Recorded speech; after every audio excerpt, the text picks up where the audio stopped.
ஸ்ரீ குருபியோ நமஹ.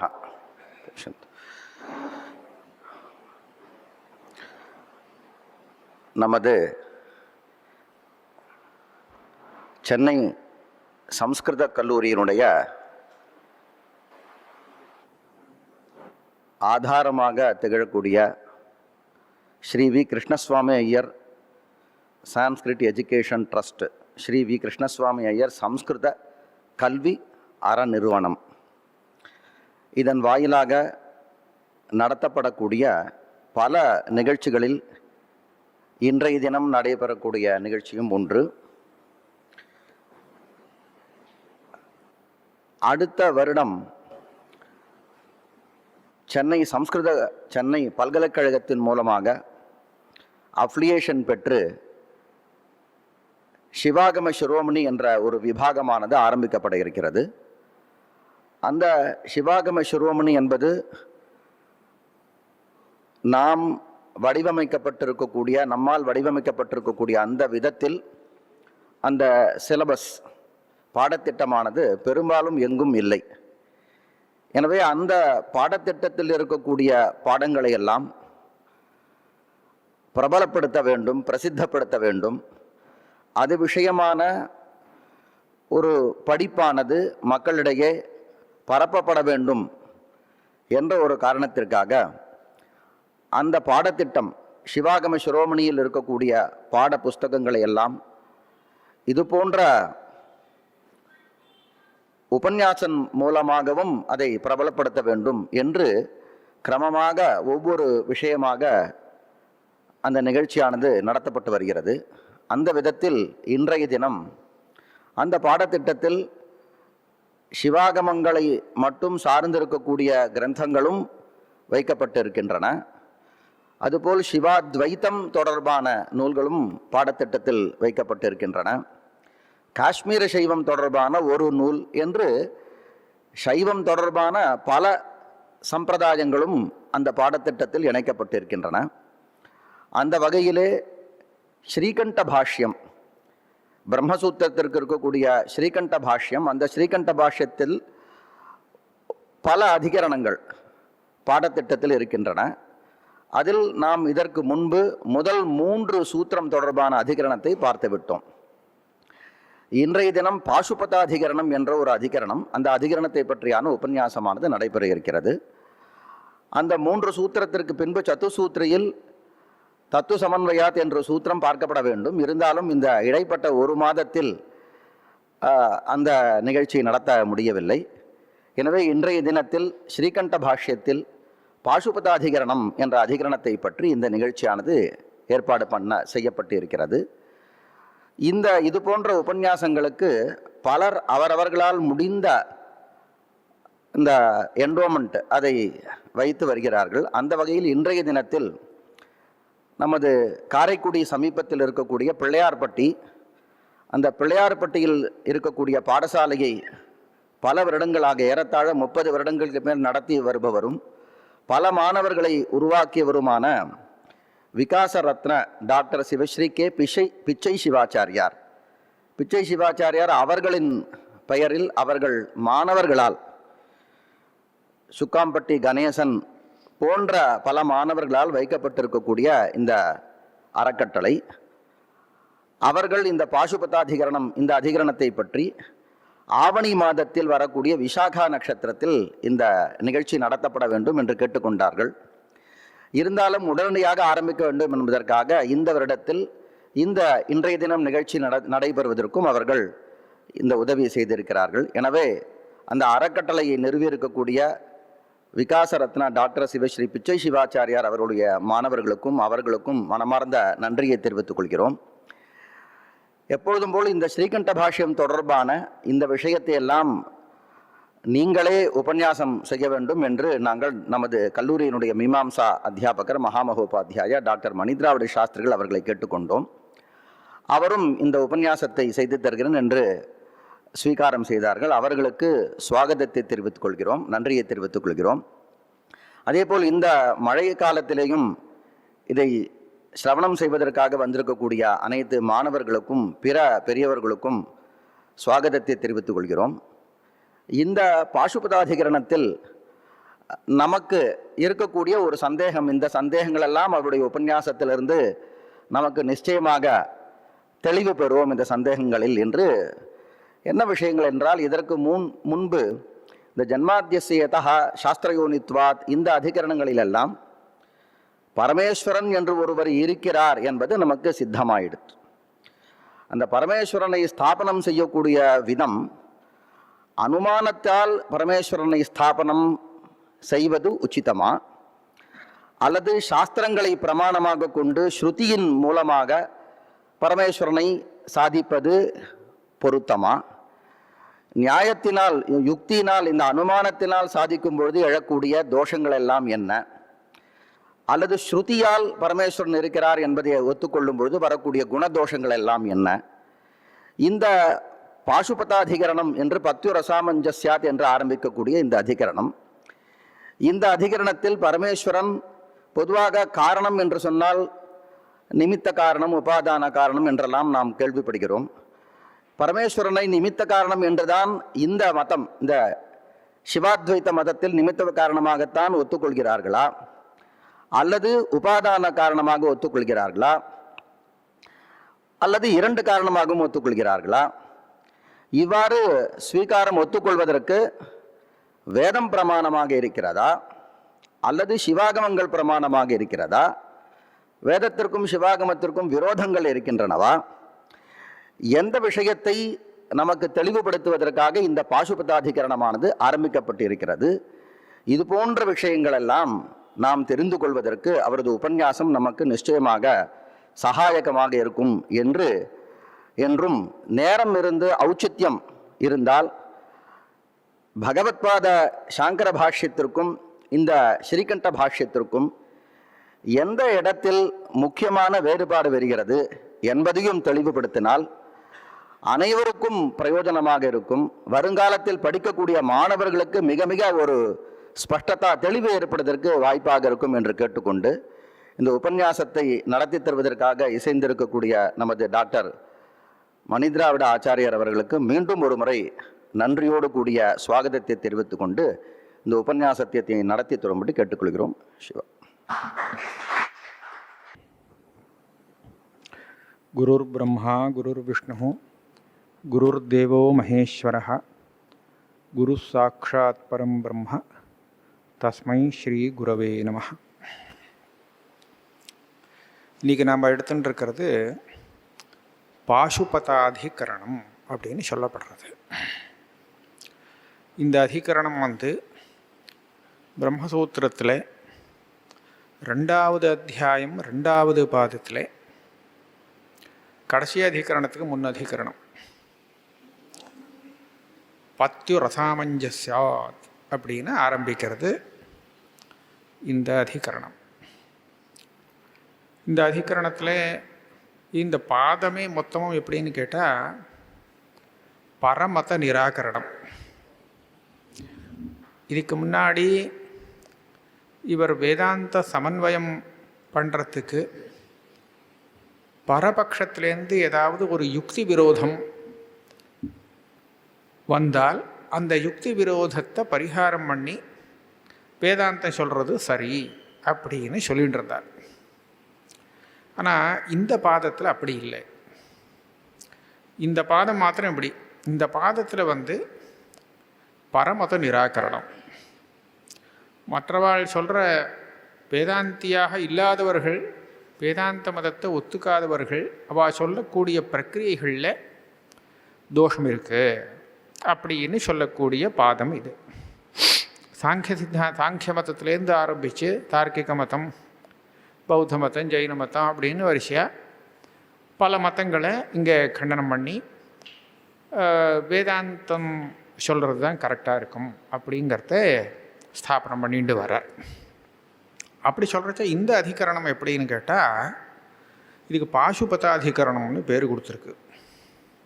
யார் பேர் கொடுத்தான்னு தெரியல, ஆனால் இப்படி தான் இருக்குது பாசுபதாதிகரணம் அப்படின்னு. பத்யுஹு அப்படின்னு ஆரம்பிக்கிறது அப்படிங்கிறதுனாலே பாசுபதாதிகரணம், பசுபதி அதுலேருந்து தானே வருது அப்படி நினச்சிருக்கலாம். ஆனால் சாங்கர பாஷ்யப்படி பார்த்தோன்னா அங்கே இந்த அதிகரணத்தில் ஈஸ்வரனை நிமித்த காரணம், கேவலம் நிமித்த காரணம், அதாவது அவர் பிரபஞ்சத்துக்கு காரணம், ஆனால் நிமித்த காரணம்தான் அப்படின்னு சொல்லக்கூடிய தார்க்கிக மதம், யோக மதம், பாசுபத மதத்தில் சில மதங்கள், ஆக இந்த மாதிரி எல்லாத்துக்கும் சேர்த்து போட்டிருக்கார் இந்த அதிகரணத்தை. வெறும் பாசுபத மதத்துக்கான இந்த அதிகரணம் இல்லை. ஈஸ்வரன் பிரபஞ்சத்துக்கு காரணம் அப்படின்னு தீர்மானம் ஆயிடுத்து. அதுவும் நிமித்த காரணமாகவும் இருக்கார், அதே சமயத்தில் உபாதான காரணமாகவும் இருக்காருங்கிறது நமக்கு ஸ்ருதி சொல்கிறது. இந்த விஷயத்தை பிரகிருதிஷ்ட பிரதிஜா திருஷ்டாந்தானுபரோதாத் அப்படின்னு போன அத்தியாயம், முதல் அத்தியாயத்தில் 4ஆம் பாதத்தில் கடைசி அதிகரணத்துக்கு முன் அதிகரணம், அந்த அதிகரணத்தில் தீர்மானம் பண்ணப்பட்டிருக்கு. அதனால் வெறும் நிமித்த காரணம்தான் அப்படின்னு சொல்லக்கூடிய வாதம் இந்த வேதாந்த சித்தாந்தத்துக்கு விருத்தமாகிறது. ஆகையால் அந்த மதம் சரியில்லை அப்படின்னு சொல்லக்கூடிய அதிகரணம் இது. இதுக்கு முன்னாடி சொன்னத்தில் இந்த மாதிரி விஷயம் வரல, ஈஸ்வரனை பற்றி ஒரு பேச்சு வரல. சாங்கிய மதத்தில் பிரதானம் காரணம்னு சொல்கிறது தான், அது எப்படி ஆகும், அது முடியாதுன்னு சொன்னான். பரமாணுகள் தான் காரணம்னு சொன்னால் அதுவும் சாத்தியமில்லை அப்படின்னு சொன்னான். அப்புறம் பௌத்த மதம், ஜெயின மதம், போக்குவரத்தெல்லாம் நிராகரணம் பண்ணினார். ஆனால் ஈஸ்வரன் நிமித்த காரணம் மட்டும் அப்படின்னு சொல்லக்கூடிய இந்த பட்சத்தை இப்போ தான் நிராகரணம் பண்ணுறார். இதை சொல்லக்கூடிய அத்தனை பேரும் எங்கள் பூர்வபக்ஷிகள்னு, இதை சாங்கர சித்தாந்தப்படி இப்படி தான் பூர்வபக்ஷிகள். இங்கேயும் அதே மாதிரி தான். ஆனால் யார் பூர்வபக்ஷிகள் அப்படிங்கிற விஷயத்தில் கொஞ்சம் வித்தியாசப்படுத்துகிறார் இங்கே. நம்ம அதை பார்ப்போம். பத்யுர் அசாமஞ்சஸ்யாத்னு இங்கே சூத்திரம். பத்யுஹு அப்படின்னு சொன்னால் என்ன? பதி சப்தம் பரமேஸ்வரனை சொல்கிறது, ஈஸ்வரனை சொல்கிறது. அப்போ ஈஸ்வரஸ்ய வெறும் பாதியில் நிற்கிறது வாக்கியம். பத்யுஹு அசாமஞ்சஸ்யம்னு ஒன்றுமில்லை. ஈஸ்வரனுக்கு ஒரு அசாமஞ்சஸ்யமும் கிடையாது. ஆனால் ஈஸ்வரனுக்கு நிமித்த காரணத்துவம் மாத்திரம்தான்னு சொல்கிற மதம் இருக்கே, அதுக்கு சாமஞ்சஸ்யம் இல்லை, தோஷம் இருக்குது. அந்த மதம் சரியில்லை, சமஞ்சசமாக இல்லை, அது உபபத்தி உள்ளதாக இல்லை அப்படின்னு சொல்லணும். உபபத்தி அனுபபத்தியோடு இருக்குன்னு சொல்லலாம். உபபத்தி இல்லைங்கிறது விட அனுபபத்தியோடு இருக்கு. அனுபபத்தியோடு இருக்குது அப்படின்னு சொன்னால் ஸ்ருதி விரோதம், யுக்தி விரோதம் இதெல்லாம் வரும்படியாக இருக்குது. இந்த யுக்தி ஸ்ருதி விரோதத்தை பரிகாரம் பண்ணுறதுங்கிறது முடியாது.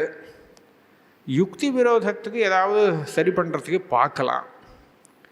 ஒரு யுக்திக்கு இன்னொரு பிரதியுக்தி போட்டு ஏதாவது பண்ண முடியும். ஆனால் இந்த யுக்தி விரோதத்தினாலையும் உனக்கு நீ நினைக்கிறபடி ஈஸ்வரன் சித்திக்காது அப்படின்னு ஆறுது. அப்போ கடைசியில் எங்கேயோ போய் ஸ்ருதியை தான் பிடிக்க வேண்டியிருக்கு. ஆக அந்த ஸ்ருதி சொன்னத்தை வச்சுட்டு தான் நீ மேற்கொண்டு உன்னுடைய அனுமானத்தை விட வேண்டியிருக்கு. அதுக்கு அப்போ தான் பிரவருத்தி ஆகும், இல்லாட்டா அது முடியலை. எப்போ ஸ்ருதியை வச்சுட்டு தான் நீ பழக்கணுமோ அப்போது இது எதுக்காக அனுமானம் உனக்கு? பேசாமல் ஸ்ருதியை வச்சுட்டே ஈஸ்வரன் ஸ்ருதியில் எப்படி சொல்லியிருக்கோ அதை ஒத்துக்க வேண்டியதானே அப்படின்னு சொல்கிறதுக்கு தான் இந்த அதிகரணம். ஆக ஸ்ருதியை ஒதுக்கி வச்சுட்டு யுக்தியாலேயே ஸ்ருதியில் சொன்ன அதே ஈஸ்வரனை சாதிக்க முடியும் அப்படின்னு யார் நினைக்கிறாளோ, யுக்தினா அனுமானம், ஸ்ருதி வேத பிரமாணத்தை தவிர்த்து பாக்கி மற்ற பிரமாணத்துக்கு உபலட்சணம், அதனாலேயே சாதிக்க முடியும்னு யார் நினைக்கிறாளோ அது சரியில்லை அப்படின்னு சொல்கிறதுக்காக வந்தது இந்த அதிகரணம். பத்யுஹு பரமேஸ்வரஸ்ய ஸ்ருதி சித்த ஜகதுபய காரணத்வஸ்யாபி ததாகமனிஷ்டாக தன்மத அபிப்பிராய அனபிஜ்ஞாः ஏகதேசினஸ்தாந்திரிகாः கேவல நிமித்தத்துவம் வதந்தி அப்படின்னு பட்ட. இதை வாதம் பூர்வபக்ஷியா என்ன சொல்கிறாருன்னா, இவ பரமேஸ்வரனை ஒத்துக்கிறா, சைவாகமங்களை பிரமாணமாக வச்சுருக்கா. ஆனால் அதனுடைய தாத்பரியம் தெரியாதவர்களாக இருக்கா. தன்மத அபிப்பிராய அனபிஜ்ஞாக, சைவாகமங்களுடைய தாத்பரியம் தெரியல. அதனால் அவள் என்ன சொல்கிறான்னா, ஈஸ்வரனை ஜகத்துக்கு கேவல நிமித்த காரணமாக சொல்கிறா. நிமித்த காரணம் உபாதான காரணம் இது ரெண்டுக்கும் என்ன ஒரு வித்தியாசம் அப்படின்னு சொன்னால், நம்ம லோகத்தில் பார்க்கலாம். ஒரு பானையை தயார் பண்ணணும் அப்படின்னு சொன்னால் அதுக்கு ஒரு கர்த்தா தேவை. அவனுக்கு தான் குலாலன்னு சொல்கிறது. அவன் தான் பானையை பண்ணி ஆகணும். அவன் இருந்தால் போகாது, மண்ணை வச்சு தான் பண்ணி ஆகணும். அதுக்கு பல உபகரணங்கள்லாம் வேறு அவனுக்கு தேவைப்படும், தண்டம் சக்கரம் எல்லாம். அப்போ இந்த மாதிரி இருக்கிறச்ச இது எல்லாமே அந்த பானை உருவாவதற்கு காரணம்தான். இதில் எது குறைஞ்சாலும் பானை வராது. குலாலன் இல்லைன்னு சொன்னால் மண்ணெல்லாம் இருக்குன்னா வராது, மண் இல்லை குலாலன் இருக்கான்னு சொன்னாலும் வராது. இப்போ எல்லாமே காரணமாக இருந்தாலும் இதில் ஒன்றே ஒன்று நிமித்த இல்லை உபாதான காரணம், பாக்கியெல்லாம் நிமித்த காரணம்னு சொல்லுவோம். எது அப்படின்னு கேட்டால், எந்த காரணமும் காரியத்தோடு தாதாத்மிய கொண்டதாக இருக்கோ, தாதாத்மிய சம்பந்தம் கொண்டதாக இருக்கோ, அது உபாதான காரணம். இப்போ பாருங்க, பானையை உருவாக்குறானே, அந்த பானை மண்ணாக தானே இருக்கும். மண்ணால் ஆன பானை மண்ணாக இருக்கும். குலாலனால் செய்யப்பட்ட பானை குலாலனாக இருக்குமோ? ஆகாது. குலாலம் பண்ணினானேங்கிறதுக்காக அந்த பானை குலாலன் ஆகாது. அப்போ குலாலன் வேற, குலாலன் ஆகாதுன்னா என்ன? குலாலன் வேறு, அவன் பண்ணின பானை வேறு. ஆனால் மண்ணுங்கிற அந்த காரணத்துலேருந்து வந்த அந்த பானை இருக்கே, அது மண் இல்லை, அது வேறன்னு சொல்ல முடியுமா? முடியவே முடியாது. ஆக அந்த மண்ணும் பானையும் தாதாத்மிய சம்பந்தம் கொண்டது. காரியமான அந்த பானை மண்ணாக இருக்குது, குலாலனாகவோ தண்டமாகவோ சக்கரமாகவோ இருக்காது. அப்போ எந்த காரணமானது காரியத்தோடு தாதாத்மியம் கொண்டதாக ஆகுமோ அந்த காரணத்துக்கு உபாதான காரணம்னு பேர். பாக்கி காரணங்கள்லாம் நிமித்த காரணம் அப்படின்னு பேர். இப்படியாக நம்ம புரிஞ்சுடலாம் இந்த ரெண்டு விதமான காரணத்தை. சர்வ ஜகத்துக்கும் பரமேஸ்வரன் இப்போ காரணம்னு ஆயிடுத்து, ஜென்மாத்தியச யதா அப்படின்னு சொல்லி. அப்படின்னா எந்த மாதிரியான காரணம்? நிமித்த காரணமா உபாதான காரணமா அப்படின்னு கேட்டால், இது ஏற்கனவே சொன்ன விஷயம். அவர் ரெண்டும் தான்ட்டார். ஈஸ்வரன் பிரபஞ்சத்துக்கு நிமித்த காரணமும் அதே சமயத்தில் உபாதான காரணமும். அப்படின்னா பிரபஞ்சத்துக்கும் அந்த ஈஸ்வரனுக்கும் ஒரு தாதாத்மியம் இருக்குது. ஈஸ்வரனே தான் பிரபஞ்சம், ஈஸ்வர ஸ்வரூபம் ஈஸ்வரனே தான். ஈஸ்வரன் எப்படி பானைங்கிறது மண்ணாகவே இருக்கோ அந்த மாதிரி பிரபஞ்சம் பூரா பரமேஸ்வரனாக தான் இருக்குது. பரமேஸ்வரன் தான் இந்த ரூபத்தில் இருக்கார் அப்படின்னு சொல்லணும்னா உபாதான காரணம்னு ஒத்துக்கணும். வெறும் உபாதான காரணம் போகாது, ஒரு நிமித்த காரணம் கூட வேணும், அப்போ தான் நடக்கும், வேலை நடக்கும் அப்படின்னு சொன்னால் அந்த நிமித்த காரணம் யாருன்னா அவரே தான் நிமித்த காரணம், அவரே தான் உபாதான காரணம்னு இப்போ நமக்கு இந்த மாதிரி சித்தாந்தம் ஆயிடுத்து. இது பிரதமாத்தியாயத்தில் முடிஞ்சு போன விஷயம்.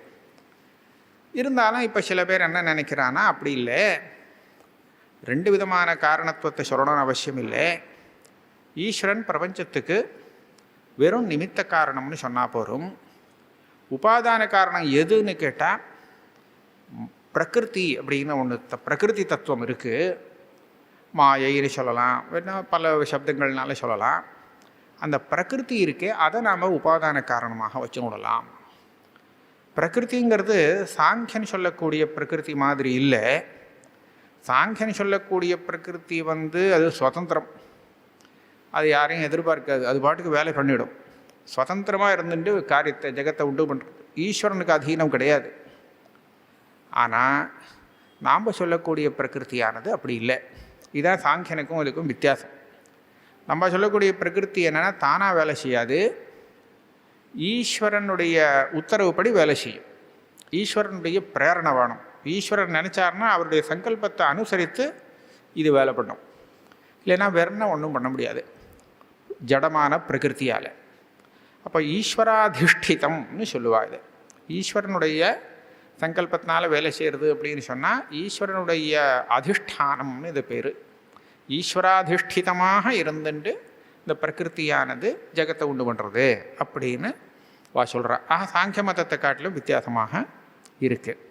ஈஸ்வரன் நிமித்த காரணம் மாத்திரம்தான் அப்படின்னு சொல்லக்கூடிய ஒரு மதம் இருக்கே, அந்த மதத்தை இப்போ சரியில்லைன்னு சொல்லி நிராகரணம் பண்ணுறா இங்கே. இதி வதந்தி, கேவல நிமித்தத்துவம் வதந்தி தத் யுக்தம் நவா இது சந்தேக. வேதாந்தத்தில் அப்படியா இல்லையான்னு கேட்கல. இப்போ வேதாந்தப்படி ஈஸ்வரனுடைய ஸ்வரூபத்தை நிர்ணயம் பண்ணி முடிச்சாச்சு. ஜெகத்துக்கு அவர் உபாதான காரணம் நிமித்த காரணம் ரெண்டும் தான்னு தீர்மானம் ஆயிடுத்து. அதனால் அதில் இப்போ ஒன்றும் சந்தேகம் கிடையாது. ஆனால் இப்படி சில பேர் சொல்லிட்டு இருக்காளே, அந்த மதத்தை சரியா இல்லையா அப்படின்னு இப்போ சந்தேகம். சரியாக இருந்தால் அதுவும் வச்சுக்கலாமே, அது ஒரு பட்சமாக இருந்துட்டு போட்டோமே. சரி இல்லைன்னு சொன்னால் அப்போ முமுட்சுகள் அந்த பக்கத்துக்கு போக வேண்டாம் அப்படின்னு ஆகும். சரியில்லைன்னு சொல்கிறதுக்கு தாத்பரியம் என்னன்னு கேட்டால், அவள் சரியில்லாத பட்சத்துக்கு போகக்கூடாதோ இல்லையோ முமுட்சுகள். ஆகையால் அந்த பட்சத்தில் போய் விழ வேண்டாம். இல்லைன்னா இது ஒரு பட்சம் அது ஒரு பட்சம், இதுவும் சரி அதுவும் சரின்னு தோணும். அப்படி வேண்டாமேங்கிறதுக்காகத்தான் இந்த அதிகரணங்கள் வருது. தத்து அவள் சொல்லுவது யுக்தம் நவா அப்படின்னு சந்தேகம். தத்திர ஏவம் பூர்வபக்ஷா. இந்த அதிகரணம் ரொம்ப சுருக்கமாக இருக்குது, கொஞ்சம்தான் இருக்குது. என்ன பூர்வபக்ஷம்னா, குலாலாதிகி அனுபாதானபூதா ஏவ தண்டாதிக்கம் நியச்சன்னு கர்த்தா பவதி. லோகத்தில் எப்படி பார்க்குறோம், இந்த கர்த்தா இருக்கானே அவன் எங்கேயுமே காரியத்துக்கு உபாதானமாக இருக்க மாட்டான். உபாதானத்தை காட்டிலும் தனியாக இருந்துட்டு மற்ற காரக்கங்களை எல்லாத்தையும் வேலை செய்வித்து காரியத்தை உண்டாக்குவான்.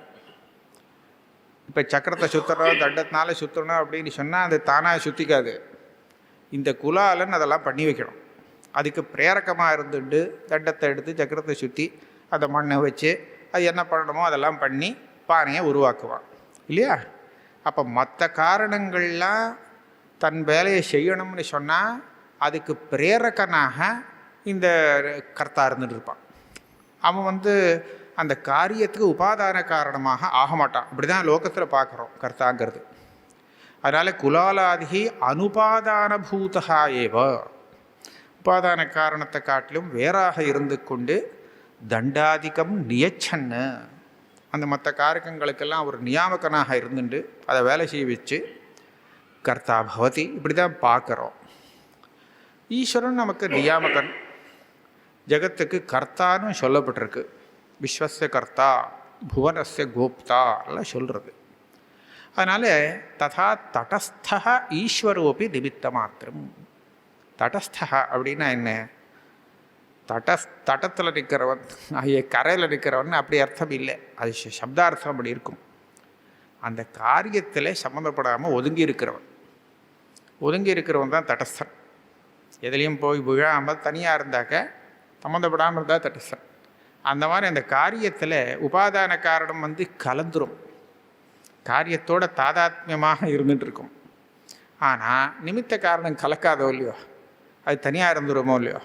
ஆகையாலே இவன் தடசமாக இருந்துட்டு எல்லா காரியத்தையும் ஜெகத்தை உற்பத்தி பண்ணி கொடுக்குறான், ஜெகத்துக்கு கர்த்தாவாக இருக்கான் அப்படி சொல்லாமே அப்படின்னு சொல்கிறான். சரி, இந்த கர்த்தா இந்த ஜகத்தை சிருஷ்டி பண்ணணும்னு சொன்னால் அவனுக்கு என்ன சாதனம், ஏதாவது சாதனம் வேணுமே. வெறுங்கையோட குலாலன் வந்துட்டான்னா அவனால் எப்படி மண்ணை பண்ண முடியும்? கையாவது வேணும், கையாலேயாவது அந்த மண்ணை பிடிக்கிறதுக்கு கைகளாவது வேணும், சாதனம் வேணுமே.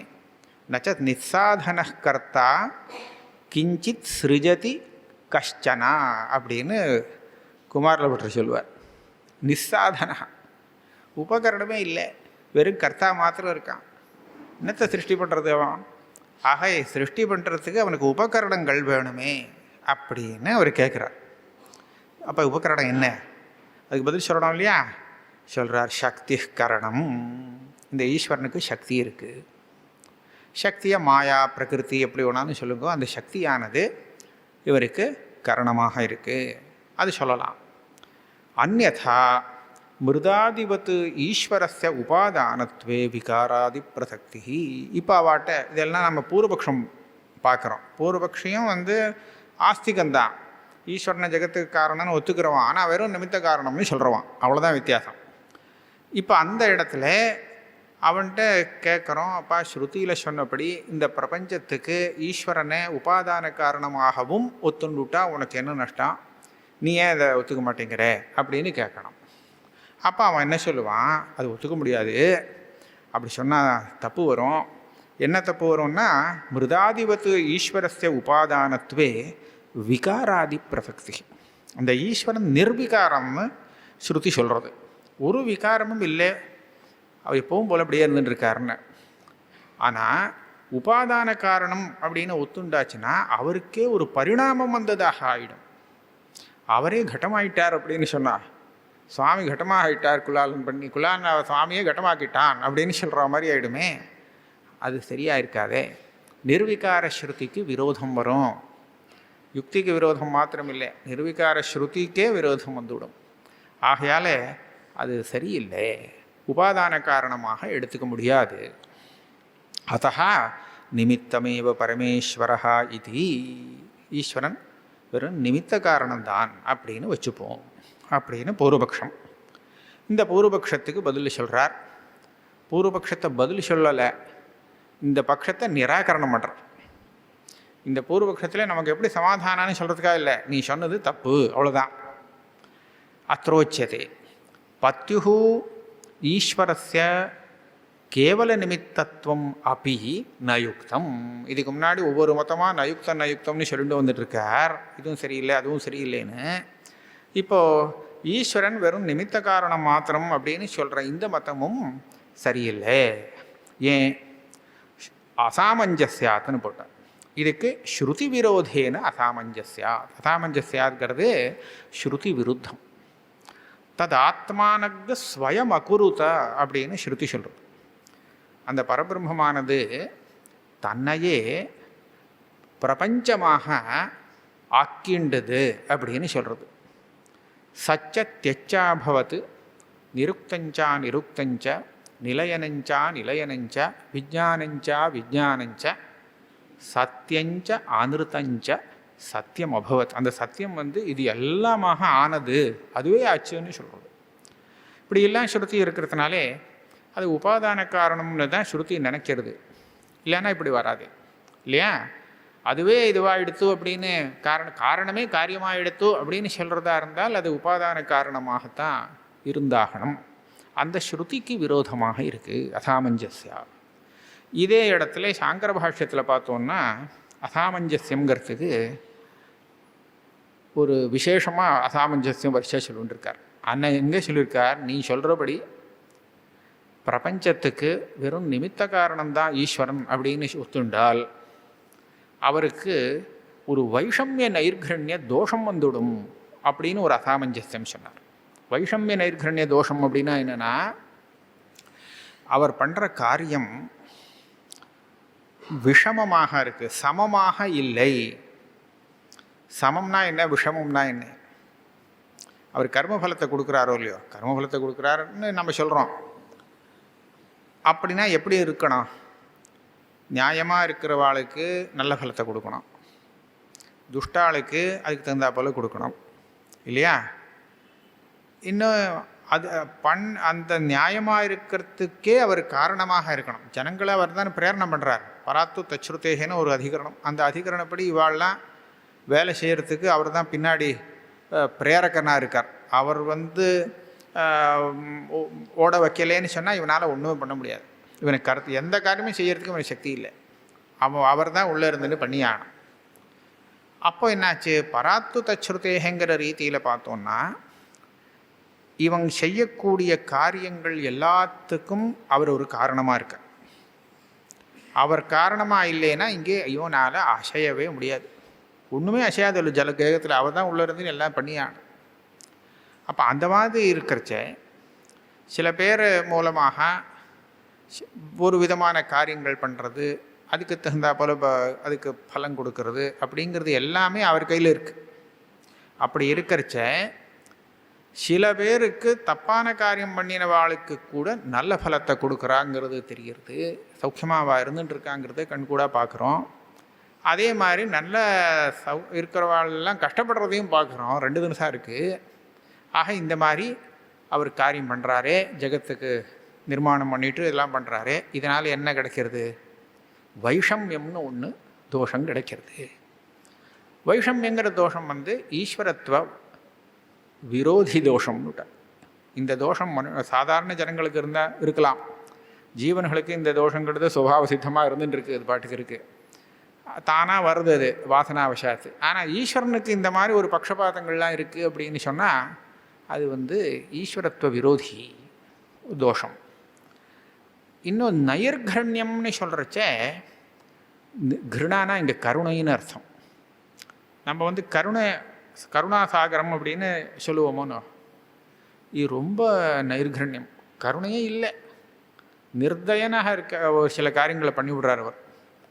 எல்லோரும் நல்லவாழ்லாம் அது வருத்தப்படும்படியா அந்த மாதிரி காரியங்கள் எல்லாமும் பண்ணிடுறார். லோகத்தில் நடக்கிறது நம்ம பார்க்குறோம். அது மாத்திரம் இல்லை, பிரளய காலத்தில் அத்தனை சிருஷ்டியையும் சம்ஹாரம் பண்ணிவிடுறாரே. யாராவது சம்ஹாரம் பண்ணுறச்ச சம்ஹாரம் பண்ணால் தேவையில்லைன்னு ஆசைப்படுவாளா? இல்லையா? எல்லோரும் சௌக்கியமாக இருக்கணும்னு நினைவாளா? எல்லாம் சாகனம்னு நினைப்பாளா? இவர் எல்லாத்தையும் சம்ஹாரம் பண்ணிவிடுறார், மொத்தத்தை, ஒன்று பாக்கி இல்லாமல். ஆக இது பெரிய நிர்தயமான காரியம் பண்ணுறார் அப்படின்னு சொல்லி இந்த தோஷங்கள்லாம் சொன்னார். இந்த தோஷத்துக்கு நியாயமாக என்ன பதில் சொல்லணும்? இது அவர் பண்ணுறது இல்லைப்பா, அவர் தன்னிச்சையாக பண்ணினா பக்ஷபாத்தன்னு சொல்லலாம். அவன் என்ன பண்ணி வச்சுருக்கானோ கர்மா, அந்த கர்மாவுக்கு தகுந்தாப்போல் பலம் கொடுக்குறாருன்னு சொன்னால் அது அப்படி தான் நடக்கும். ஆக அந்த கர்மாவுக்கு தகுந்தாப்போல் பலத்தை கொடுக்கறதுனாலே ஈஸ்வரனுக்கு அது தோஷம்னு சொல்ல முடியாது, இல்லையா? இப்போ கெட்டவன் நல்ல பலத்தை சௌக்கியமாக அனுபவிச்சுட்டு இருக்கானேன்னு சொன்னால், இப்போ அவன் அனுபவிச்சுட்டு இருக்கக்கூடிய அந்த சௌக்கியமானது இப்போ செஞ்சுட்டு இருக்கக்கூடிய பாப்பத்தினுடைய பலம் இல்லை. அது ஏற்கனவே போன ஜென்மாத்தில் அவன் நல்ல காரியம் பண்ணியிருக்கானே, புண்ணிய பலம், அது ஆரம்பித்து நடந்துகிட்ருக்கு. தன் மத்தியில் இந்த பாப்பம் வந்துட்டுருக்கு. அந்த பழைய புண்ணிய பலம் கொடுத்துட்டுருக்கிற அந்த தசையில் இவன் நடுப்புற தனக்கு தோணுனபடி எல்லாம் பண்ணிகிட்டு இருக்கான். இதுக்குன்னு ஒரு காலம் வரும், அப்போ இதனுடைய பலம் அவனுக்கு வரும். ஆக அவன் பண்ணினத்துக்கு தான் பலன் தராரே தவிர பண்ணாததுக்கு பலன் தரார் அப்படிங்கிறதுலாம் இல்லை அப்படின்னு தானே நம்ம சொல்லுவோம். அதே சமயத்தில் கர்ம பலத்தை கொடுக்கறதுக்கு ஒரு அவதி இருக்குது. இந்த காலத்தில் உற்பத்தி பண்ணனா கர்மபலத்தை வாழ அனுபவிக்கணும். இனிமேல் அந்த கர்மபலம் அனுபவிக்கிறதுக்கு பாக்கமாகறதுக்கு ஒரு காலம் தேவைப்படுறது. அப்படி இருக்கிறச்சு அப்படியே நின்றுடும், சிருஷ்டி நின்று போயிடும், பிரளய காலம் இந்த மாதிரி வரும். ஆக அது அவருடைய தோஷமாக சொல்ல முடியாதே. ஆக கர்மாவை அனுசரித்து இப்படி பண்ணுறார் அப்படின்னு சொன்னால் அப்போ என்ன தோஷம் வரும்னு கேட்டால், இவர் பண்ணுறது ஆரம்பத்தில் பண்ணினாரே, முதல்ல சிருஷ்டி பண்ணுறச்சு, அப்போ கர்மாவை வச்சுன்னு பண்ண முடியாதே. ரெண்டாவது சிருஷ்டி பண்ணுறச்சவானுன்னா அந்த ஜீவன்களுடைய கர்மாவை வச்சுண்டு சிருஷ்டி பண்ணார்னு சொல்லலாம். முதல் சர்க்கம் இருக்கே, முதல் சிருஷ்டி, அதுக்கு முன்னாடி யார் என்ன கர்மா பண்ணி வச்சுருக்கா? ஒன்றும் பண்ண முடியலையே. அவள் அதை இப்படி அப்போ ஏன் இந்த வைஷமியம் வருது அப்படின்னு ஒரு கேள்வியை கேட்குறார்.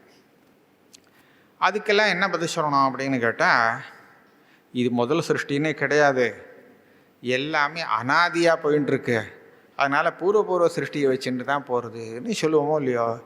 இதே பதிலை நான் எதுக்காக இதை சொல்கிறேன்னா, இதுதான் சித்தாந்தம். ஆனால் இந்த சித்தாந்தி சொல்கிற பதிலை நீ சொல்ல முடியாதுன்னு அவர் சொல்கிறார்.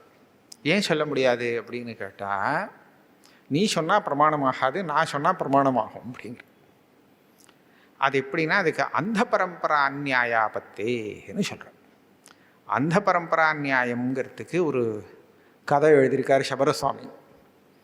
அவர் என்ன சொல்கிறாருன்னா, ஒரு குருடன், பிறவி குருடன், ஜாத்தியந்தன், அவங்ககிட்ட போய் இந்த மாதிரி பால் என்ன நிறம் அப்படின்னு, பால் இருக்கோ இல்லையோ க்ஷீரம், அதனுடைய கலர் என்னன்னு கேட்குறான். அவன் கரெக்டாக சொல்கிறான், வெள்ளை அப்படின்னு. அப்போ இவன் என்ன கேட்குறான், உனக்கோ கண் தெரியாது, எப்படி தெரிஞ்சது உனக்கு, அதை சொல்லு. எப்படி உனக்கு இந்த விஷயம் தெரிஞ்சு? உனக்காக தெரிஞ்சுக்கிறதுக்கு சாமர்த்தியம் இல்லை, அப்போ எப்படி தெரிஞ்சது? இப்போ இந்த குருடன் இதே மாதிரி இன்னொரு ஜாத்தியந்தன் எனக்கு சொன்னான்னு சொல்லிட்டான்னு வச்சுங்க. அப்போ என்னாச்சு? இவன் சொன்னது பிரமாணமோ? கண்ணு தெரியறவன் பார்த்து சொன்னால், அதை நான் கேட்டு சொன்னேன்னு சொன்னால் இது ரைட்டு, இது பிரமாணம். இல்லை அந்த குருடன் எனக்கு சொன்னான் அப்படின்னு சொல்லிட்டான்னா, அந்த குருடன் எனக்கு யார் சொன்னான்னு கேட்டா அதை இன்னொரு குருடன் சொன்னான்னு சொன்னா, இதுதான் ஜாத்தியந்த பரம்பரை. இவன் சொன்னது ரைட்டாகவே இருக்கலாம், இவன் சொன்னது தப்பாக இருக்கணும்னு அவசியம் இல்லை, ஆனால் பிரமாணம் இல்லாத சொல்லிட்டானே, அதனால இது அப்பிராமாணிக்கம். அப்பிராமாணிக்கங்கிற தோஷம். பிரமாணத்தால் தெரிஞ்சுன்னு சொல்லலை, குருட்டாம்போக்கில் சொல்லி வச்சுருக்கான். சொன்னது ஏதோ கரெக்டாக இருக்குது. கரை கத்தி வராட்டக்காக அப்படின்னு கேட்டான் கையை மூடிண்டு. அவன் பாட்டுக்கு ஏதோ பஞ்சான்னு சொல்லி வச்சான். திறந்து பார்த்தா எதேச்சியாக பஞ்சா இருக்குது. அதுக்காக தெரிஞ்சுட்டு சொன்னாங்கிறது இல்லை. இதை பிரமாணம்னு ஒத்துக்க முடியாது இல்லையா? அதனால் நீ சொன்னது பிரமாணம் இல்லை. இப்போ என்ன நினைக்கிறார்? நீ ஸ்ருதியை ஒதுக்கி வச்சுட்டு உன்னுடைய அனுமானத்தினால மாத்திரம் கொண்டு போறியே, இதுக்கு அனாதியாக இருக்கணும், அப்படி இருக்கணும், அப்படி இருக்கணும், ஊகம் பண்ணிகிட்டே போறியே, இது பிரமாணமாகாது. இது உன்னுடைய சொந்த ஊகம், இப்படி இருக்கலாம் அப்படின்னு ஊகம்தான். இதை வச்சுன்னு சொன்னால் அந்த பரம்பரை, இதான் அந்த பரம்பரை. ஆக இந்த தோஷங்கள்லாம் வரும்னு சொல்லி அங்கே காண்பிச்சிருக்கார். பத்தியூர் அசாமஞ்சஸ்யாத்தனை. ஆனால் இங்கே என்ன பண்ணிட்டார்னா, அசாமஞ்சஸ்யங்கிறது யுக்தி விரோதம்ங்கிறது இருக்கட்டும், அது அப்புறம் வருது. நேர ஸ்ருதிக்கு விருத்தமாக இருக்குப்பா உன்னுடைய மதம். ஸ்ருதி ஜகத்துக்கு உபாதானமும் நிமித்தமும் ஈஸ்வரன் அப்படின்னு சொல்லியிருக்கு, நீ மாற்றி சொல்கிற, அதனால் தப்பு, ஏற்றுக்க முடியாது அப்படின்னு முதல் சூத்திரத்தில் அர்த்தம் பண்ணிட்டார் சுருக்கமாக. அடுத்த சூத்திரம் நியாய விரோதத்தை சொல்கிறதான். இப்போ முதல் சூத்திரம் ஸ்ருதி விரோதத்தையும், அடுத்த சூத்திரம் யுக்தி விரோதத்தை சொல்கிறது. அடுத்த சூத்திரம் என்ன? நியாய விரோதம் ஆக அதிஷ்டானானுபபத்தேஷ்ச. சாங்கர பாஷ்யத்தில் இந்த பத்துர சாமஞ்சஸ்யாத்ங்கிறதுக்கும் அதிஷ்டானானுபபத்தேஷ்சக்கும் நடுப்புற ஒரு சூத்திரம் உண்டு, சம்பந்தானுபபத்தேஷ்சன்னு. சம்பந்தானுபபத்தேஷ்சங்கிற இந்த சூத்திரம் ஸ்ரீகண்ட பாஷ்யத்திலும் இல்லை, ராமானுஜ பாஷ்யத்திலும் இல்லை. இதில் இருக்குது, சாங்கர பாஷ்யத்தில் இருக்குது, இதில் இல்லை. அதிஷ்டானானுபபத்தேஷ்ச இங்கே என்ன சொல்கிறார்?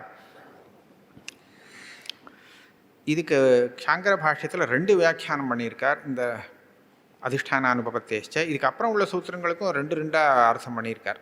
கரணவச்சேன்ன போகாதிபியா, அதுக்கும் 2 வியாக்கியானம் இருக்குது. ஒரு வியாக்கியானம் தான் இங்கே வருது. என்ன சொல்கிறார்? நீ என்ன சொல்கிற? பூர்வபக்ஷியை பார்த்து, மாயைங்கிறது உபாதான காரணமாக இருக்கட்டும், ஈஸ்வரன் வெறும் நிமித்த காரணமாக இருக்கட்டும் அப்படின்னு சொன்னியோனோ. அப்படின்னா அந்த மாயையை ஈஸ்வரன் அதை அதிஷ்டானம் பண்ணி, பிரகிருதிம் ஸ்வாம் அதிஷ்டாய அப்படின்னு சொல்கிற மாதிரி அதை பிரேரணை பண்ணி அதை ஜெகத் சிருஷ்டியை பண்ணி வைக்கணும், அப்படி தானே? அது பண்ண முடியாது. ஏன் பண்ண முடியாது? இப்போ ஒரு குலாலன் தண்டன் சக்கரம் இதுகள் எல்லாத்தையும் உபயோகப்படுத்தி ஒரு பானையை சிருஷ்டி பண்ணுறான்.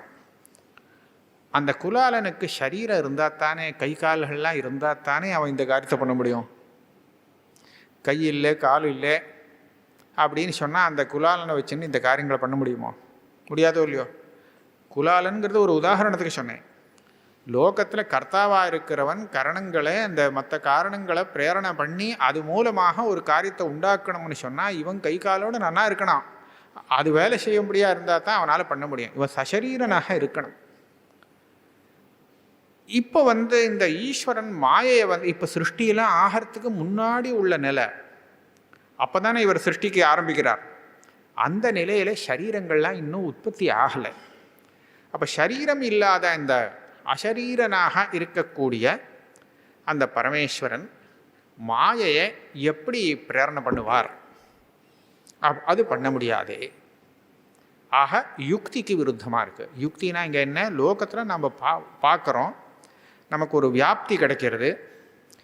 யஹா கரணானாம் பிரேரகா, காரணானாம் பிரேரகா சஹா சசரீரகா அப்படின்னு பார்க்குறோம். அந்த காரணங்களை பிரேரணை பண்ணி காரியத்தை உண்டு பண்ணுறவனாக இருக்கிறவன் சரீரத்தோடு இருந்தால் தான் முடியும். அப்படி தான் லோகத்தில் தெரிகிறது. ஆனால் இவருக்கு சரீரமே இல்லை. சரீரம் ஏன் இல்லைன்னா இனிமேல் தான் சிருஷ்டியே பண்ணணும். சிருஷ்டி பண்ணுறதுக்கு முன்னாடி உள்ள நிலையை பற்றி நம்ம பார்த்துட்டு இருக்கோம். அதனால் இவரால் மாயையை பிரேரணை பண்ண முடியாது.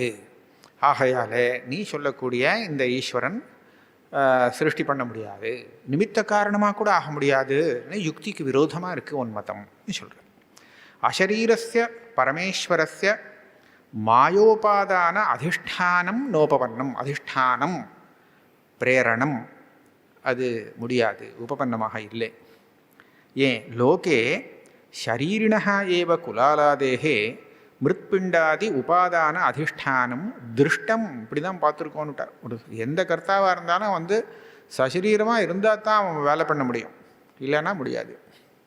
அத்தः குலாலாதி திருஷ்டாந்தோ விருத்தா, நீ குலாலாதி திருஷ்டாந்தத்தை வச்சு ஈஸ்வரனை சாதிக்கிற நிமித்த காரணம்னு சொல்லி ஸ்ருதியை வச்சுட்டு சாதிக்கிறல. இப்போ எல்லாம் காரியங்கள் ஜகத்து க்ஷித்யங்குராதிகம் சகர்த்திருக்கம் காரியத்வாத் கடவத்து.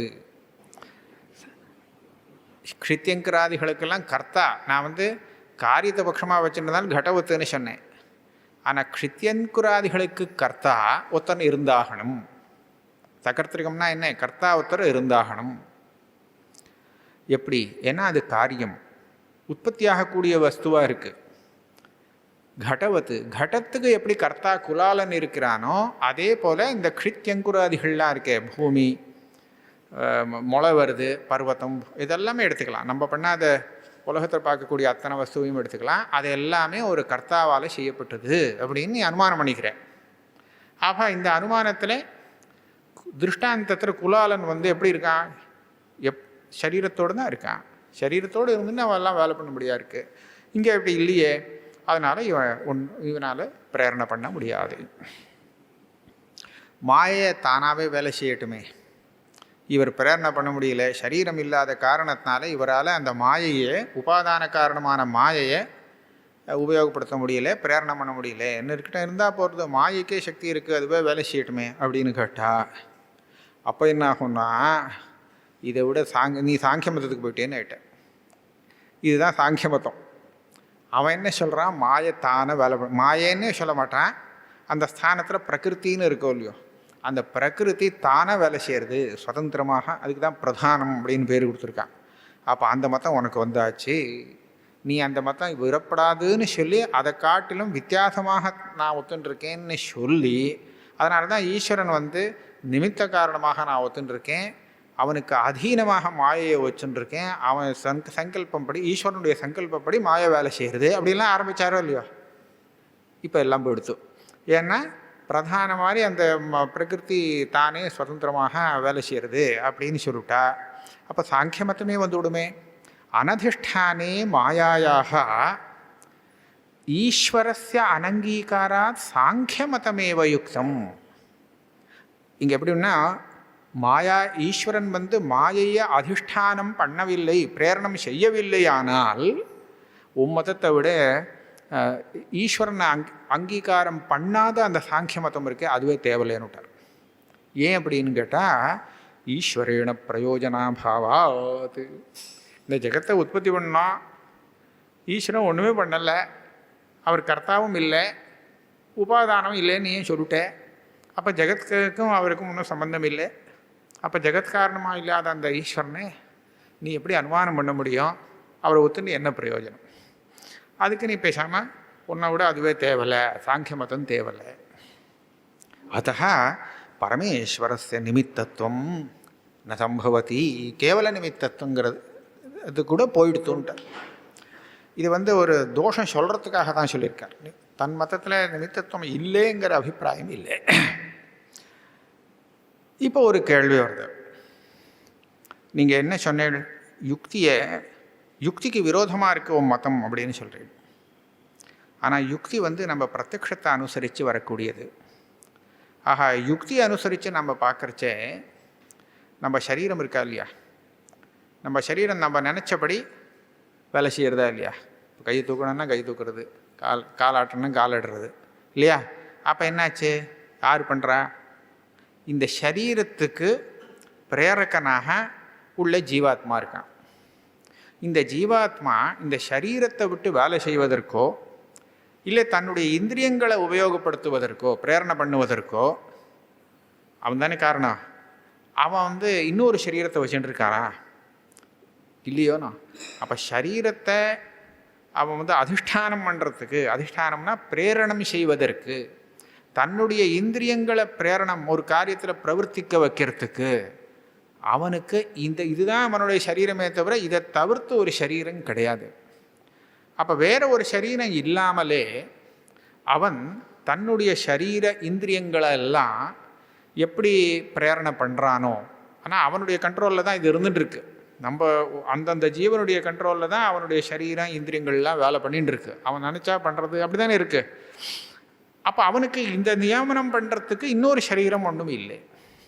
அப்போ கரணங்கிறது உபலட்சணம். கரணங்களையும் சரீரத்தையும் பிரேரணை செய்வதற்கு அந்த ஜீவாத்மாவுக்கு வேறொரு சரீரம் தேவைப்படலையோனோ, அதே மாதிரி சரீரம் இல்லாத அந்த பரமேஸ்வரன் மாயையை பிரேரணை பண்ணலாமே, என்ன தப்பு அப்படின்னு கேள்வி வருது. கரணவச்சே இது ஆசங்கியாக அங்கே முன்னாடி சொன்ன யுக்திக்கு மேலே ஒரு கேள்வி வருது. அந்த கேள்விக்கு இது பதில். அதிஷ்டானே அந்த கரணவச்சேன்னா போகாதிபியா இது சூத்திரம். அதிஷ்டானே சரீராபேக்ஷா நாஸ்தி. அந்த மாயை இப்போ அவர் வந்து பிரேரணை பண்ணனா அப்படின்னு சொன்னாக்கா அதுக்காக இவர் சசரீரனாக இருக்கணும், தனியாக ஒரு சரீரமானுங்கிறது அவசியம் இல்லை. யதா கரணம் இந்திரியம் ஷரீரமப்பி அஷரீரா அதிதிஷ்டதி. ஜீவாத்மா இதுக்காக தனியாக ஒரு சரீரத்தை வச்சுட்டு அவன் வந்து தன்னுடைய சரீரத்தை பிரேரணை பண்ணுறான்னு சொல்ல முடியாது இல்லையா? தத்வத் பிரதானமப்பி ஈஸ்வரா அதிதிஷ்டதி அஷரீரா. அவருக்கு ஒரு தனியாக சரீரம் வேண்டாம், அவர் வந்து பிரதானத்தை அதிஷ்டானம் பண்ணுறார், பிரேரணை பண்ணுறாருன்னு சொல்லப்படாதான்னு கேட்டால், நான் அப்படி சொன்னால் போகாதிபியா தத்கத அனர்த்த போகாதிபியா, இந்த ஜீவன் தன்னுடைய சரீரத்தையும் இந்திரியங்களையும் பிரேரணை பண்ணி அது செய்யக்கூடிய வேலையால் எந்த ஒரு சுகதுக்கங்கள் வருதோ அந்த சுகதுக்கங்களை அவன்தான் அனுபவிக்கிறான். நல்லா பார்க்கணும். நம்ம சரீரம் இந்திரியங்கள் ஒரு வேலை செஞ்சதுன்னு சொன்னால் அந்த வேலை செஞ்சதுனால வரக்கூடிய சுகமோ துக்கமோ சரீரத்துக்கோ இந்திரியத்துக்கோ இல்லை, அது ஜடம், அதுக்கு அந்த சுகதுக்கம் கிடையாது. ஆனால் என்ன வருதோ அது ஜீவனுக்கு வருது. அப்போ போகம் இவனுக்கு தானே வருது. போக்திருத்தம் இந்த ஆளுக்கு தான், இந்த ஜீவாத்மாவுக்கு தான் இருக்குது. அவன் தன்னுடைய சரீரத்தை பிரேரணை பண்ணினாலும் சரி, இந்திரியங்களை பிரேரணை பண்ணினாலும் சரி, மற்ற இன்னொருத்தனுடைய சரீர இந்திரியங்களெல்லாம் பிரேரணை பண்ணி இதை வேலை செய் அப்படின்னு செய்ய வச்சாலும் சரி, அதனால் வரக்கூடிய சுகதுக்க போகம் என்னமோ இந்த பிரேரகனுக்கு வருது. அப்படி தானே பார்க்குறோம். அப்போது இந்த ஈஸ்வரன் எப்படி தன்னுடைய சரீர இந்திரியங்களை பிரேரணை ஜீவன் பிரேரணை பண்ணுறானோ அதை போல் இந்த மாயைக்கு இவர் வந்து பிரேரணை பண்ணி ஜெகத்தை சிருஷ்டி பண்ணினார்னு சொன்னால், இந்த ஜெகத் சிருஷ்டி பண்ணிறதே ஒரு பலத்துக்காக தானே, அந்த கர்மபலம் சுகதுக்கம் எல்லாம் அனுபவிக்கணுங்கிறதுக்காக தானே. அந்த போகம் இவருக்கு வந்து சேர்ந்துடும் பண்ணினவருக்கு. ஏன்னா லோகத்தில் அப்படி தான் பார்க்குறோம். கரணவச்சேன்ன போகாதிபியா தத்கத அனர்த்த போகாதிபியா. சுகம் வந்தால் பரவாயில்ல, நல்லதுன்னு நினச்சிக்கலாம், அதுவும் ஒரு சுவாமிக்கு வேண்டியதில்லை. ஆனால் துக்கம் வந்து சேர்ந்துடும். ஏன்னா இவர் பண்ணுற காரியத்தில் அந்த பிரேரணையால் துக்கம் நிறைய பேருக்கு வர வேண்டியதாக இருக்குது. அது எல்லாம் இவரை வந்து சேர்ந்தாக ஆகும். யதா ஆத்மனஹா அசரீரஸ்ய சரீராதிஷ்டானே ஷரீரகத சுகதுக்க போகாதிஹி, சரீரத்தில் வரக்கூடிய சுகதுக்கங்கள்லாம் போகம் இவருக்கு வந்து யார் பிரேரணை பண்ணானோ அந்த ஜீவாத்மாவுக்கு வந்து சேர்றதோ, ததா பரமேஸ்வரஸ்யாபி தத் அதிஷ்டானே தத்கத போகாதி பிரசக்தி. ஆகையால் இவருக்கும் அதே மாதிரி வந்துரும்னு தோஷம். அத்தா ந நிமித்த மாத்திரம் ஈஸ்வரா. அதனால் நீ சொன்னது யுக்திக்கு யுக்தமாக இல்லை, யுக்தி விருத்தமாக இருக்குது. அதோட இன்னொரு தோஷமாக சொல்கிறார், அந்தவத்வம் அசர்வஜதாவா. இது ஒரு தோஷம் சொல்கிறார். இந்த கரணவச்சேன்ன போகாதிபியாங்கிறது அங்கே இன்னொரு வியாக்கியானம் கூட இருக்குது. கரணவத்துனா சரீரம் இல்லாமல் இவரால் மாயை பிரேரணை பண்ண முடியாதுன்னு சொன்னோம் இல்லையோ, அவருக்கும் ஒரு சரீரம் இருந்துவிட்டு போட்டோமேன்னு. அப்போ கரணவத்து இது மது பிரத்தியம். கரணங்கள் இந்திரியங்கள், இந்திரியத்துக்கு ஆசிரியம் சரீரம், சேஷ்டேந்திரியாசிரிய சரீரம் அப்படின்னு நியாயசூத்திரம். ஆக இந்திரியங்களுக்கு ஆசிரியமாக இருப்பது இந்த ஸ்தூல சரீரம். அவருக்கும் ஒரு ஸ்தூல சரீரம் இருந்துட்டு போட்டோமே, அந்த ஸ்தூல சரீரத்தை வச்சுட்டு சசரீரனாக இருந்துட்டு அவர் மற்ற வேலைக்கு எல்லாம் பண்ணட்டுமே, அதாவது பிரேரணை பண்ணட்டுமே அப்படின்னு கேட்டால், அவருக்கும் ஒரு சரீர இந்திரியங்கள்லாம் இருக்குதுன்னு சொல்லிட்டா அது மூலமாக போகம் பிராப்தி ஏற்பட்டுடும் அப்படின்னு ஒரு வியாக்கியானம் இருக்குது. ஆனால் அந்த வியாக்கியானத்தை இங்கே எடுத்துக்கல. அடுத்தது அந்தவத்துவம் அசர்வஜதாவா சுருக்கிட்ட இருக்கு. வா சப்தார்த்தே இதுவோ அதுவோ அப்படின்னு நினைக்க இல்லை. அந்தவத்துவம் அசர்வஜதாவான்னு சொன்னால் இந்த தோஷமோ அந்த தோஷமோ ரெண்டில் ஒரு தோஷம்னு இல்லை, ரெண்டு தோஷமும் வருங்கிற. அப்போ வாங்கிறது சார்த்தே. அந்தவத்துவம் அசர்வஜத்வஞ்ச இவருக்கு வருமா, யாருக்கு? பரமேஸ்வரனுக்கு வந்து சேரும். அப்படின்னா என்னது? சசரீர ஏவ பரமேஸ்வரா குலால இவ மிருத்பிண்டம் பார்த்தக்கேன உபாதானம் அதிதிஷ்டதி இது சேத் நா. இங்கே கொண்டு வந்து அதை கொண்டு வந்திருக்கார். இவருக்கும் ஒரு சரீரம் இருக்குது. சரீரத்தோடு சேர்ந்த அந்த பரமேஸ்வரன் குலாலன் எப்படி தன்னை காட்டிலும் வேறான ஒரு மிருத்பிண்டத்தை எடுத்து அது மூலமாக அதனால் ஒரு கடத்தை நிர்மாணம் பண்ணுறானோ, அதை போல் இந்த மாயையே உபாதான காரணம் எதுவோ அந்த பிரகிருத்தியை எடுத்து இவர் ஜெகத்தை சிருஷ்டி பண்ணுறார் அப்படின்னு சொல்லலாமே. அப்படின்னு சொன்னால் ததா சதி பத்யு ஈஸ்வரஸ்ய சம்சாரிண இவ அந்தவத்வம் அசர்வஜத்வஞ்ச பவதி. அப்போ இந்த ஈஸ்வரனுக்கு அந்தம் இருக்குன்னு ஆகிடும், இன்னும் சர்வஜத்துவம் இல்லைன்னு ஆகிடும். ஆனால் இது நியாயமாங்கிறது நம்ம யோசித்து பார்க்கணும். குலாலன் அந்த மண்ணை எடுத்து அவன் தெரிஞ்சுட்டு இருக்கான், முன்னாடியே கட்டம் எப்படி நிர்மாணம் பண்ணுங்கிறது விஷயங்கள்லாம் தெரியும்.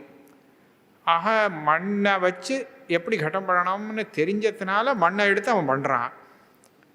அதை போல் சுவாமி சர்வஜனாக இருந்துட்டு ஜெகத்தை நிர்மாணம் பண்ணுறதுக்கு எது பிரகிருத்தியோ அந்த பிரகிருத்தியை எடுத்து அவரே எல்லாம் நிர்மாணம் பண்ணி கொடுக்குறார் கர்த்தாவாக இருந்துண்டு அப்படின்னு சொன்னால் எப்படி அவருடைய சர்வஜத்துவ ஹானி வரும்?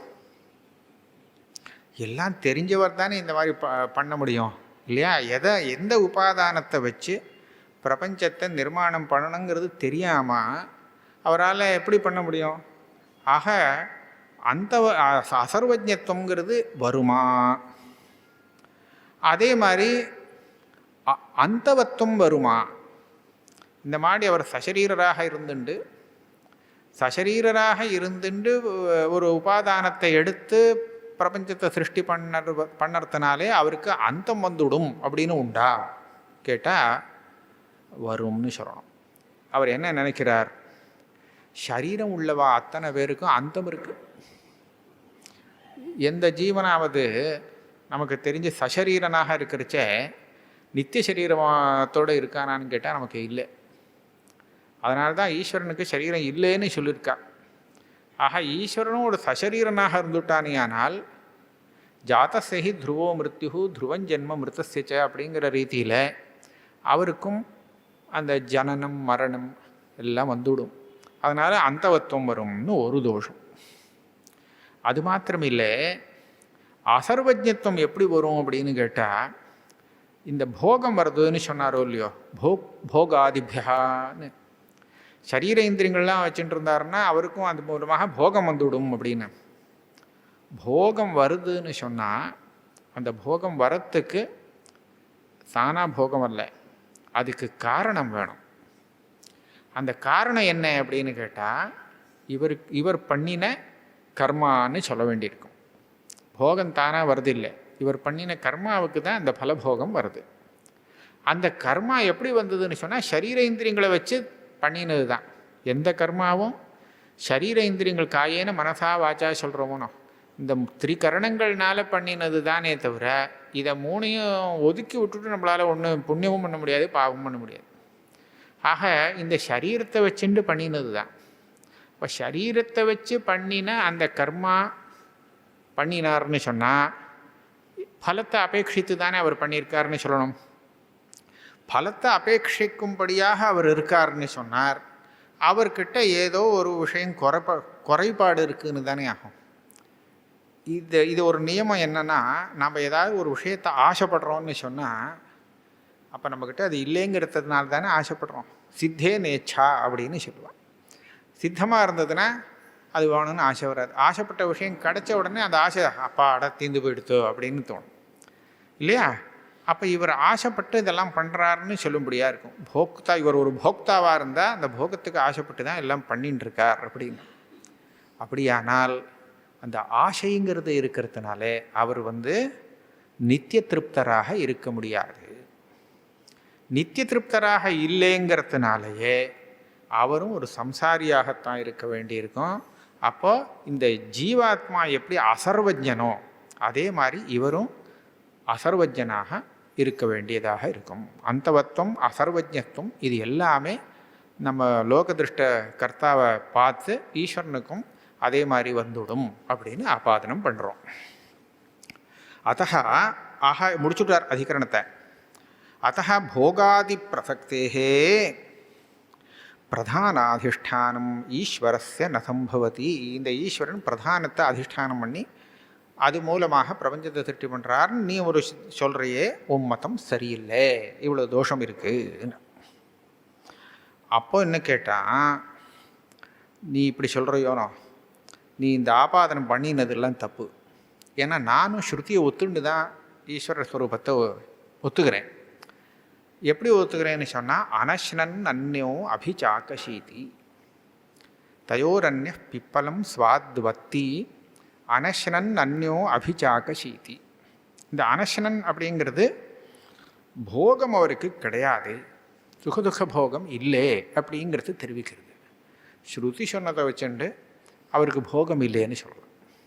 அப்போ சரீரம் இருந்ததுன்னா, இந்திரியம் இருந்ததுன்னு சொன்னால் அப்போ போகம் வருமே அப்படின்னு கேட்டால், ஸ்ருதி சொல்கிறதே போகம் வரலன்னு அவருக்கு இல்லை. அப்போ மற்றவாளுக்கு ஜீவாத்மாவுக்கு தான் சரீரத்தினால போகம், சுகதுக்க போகம்.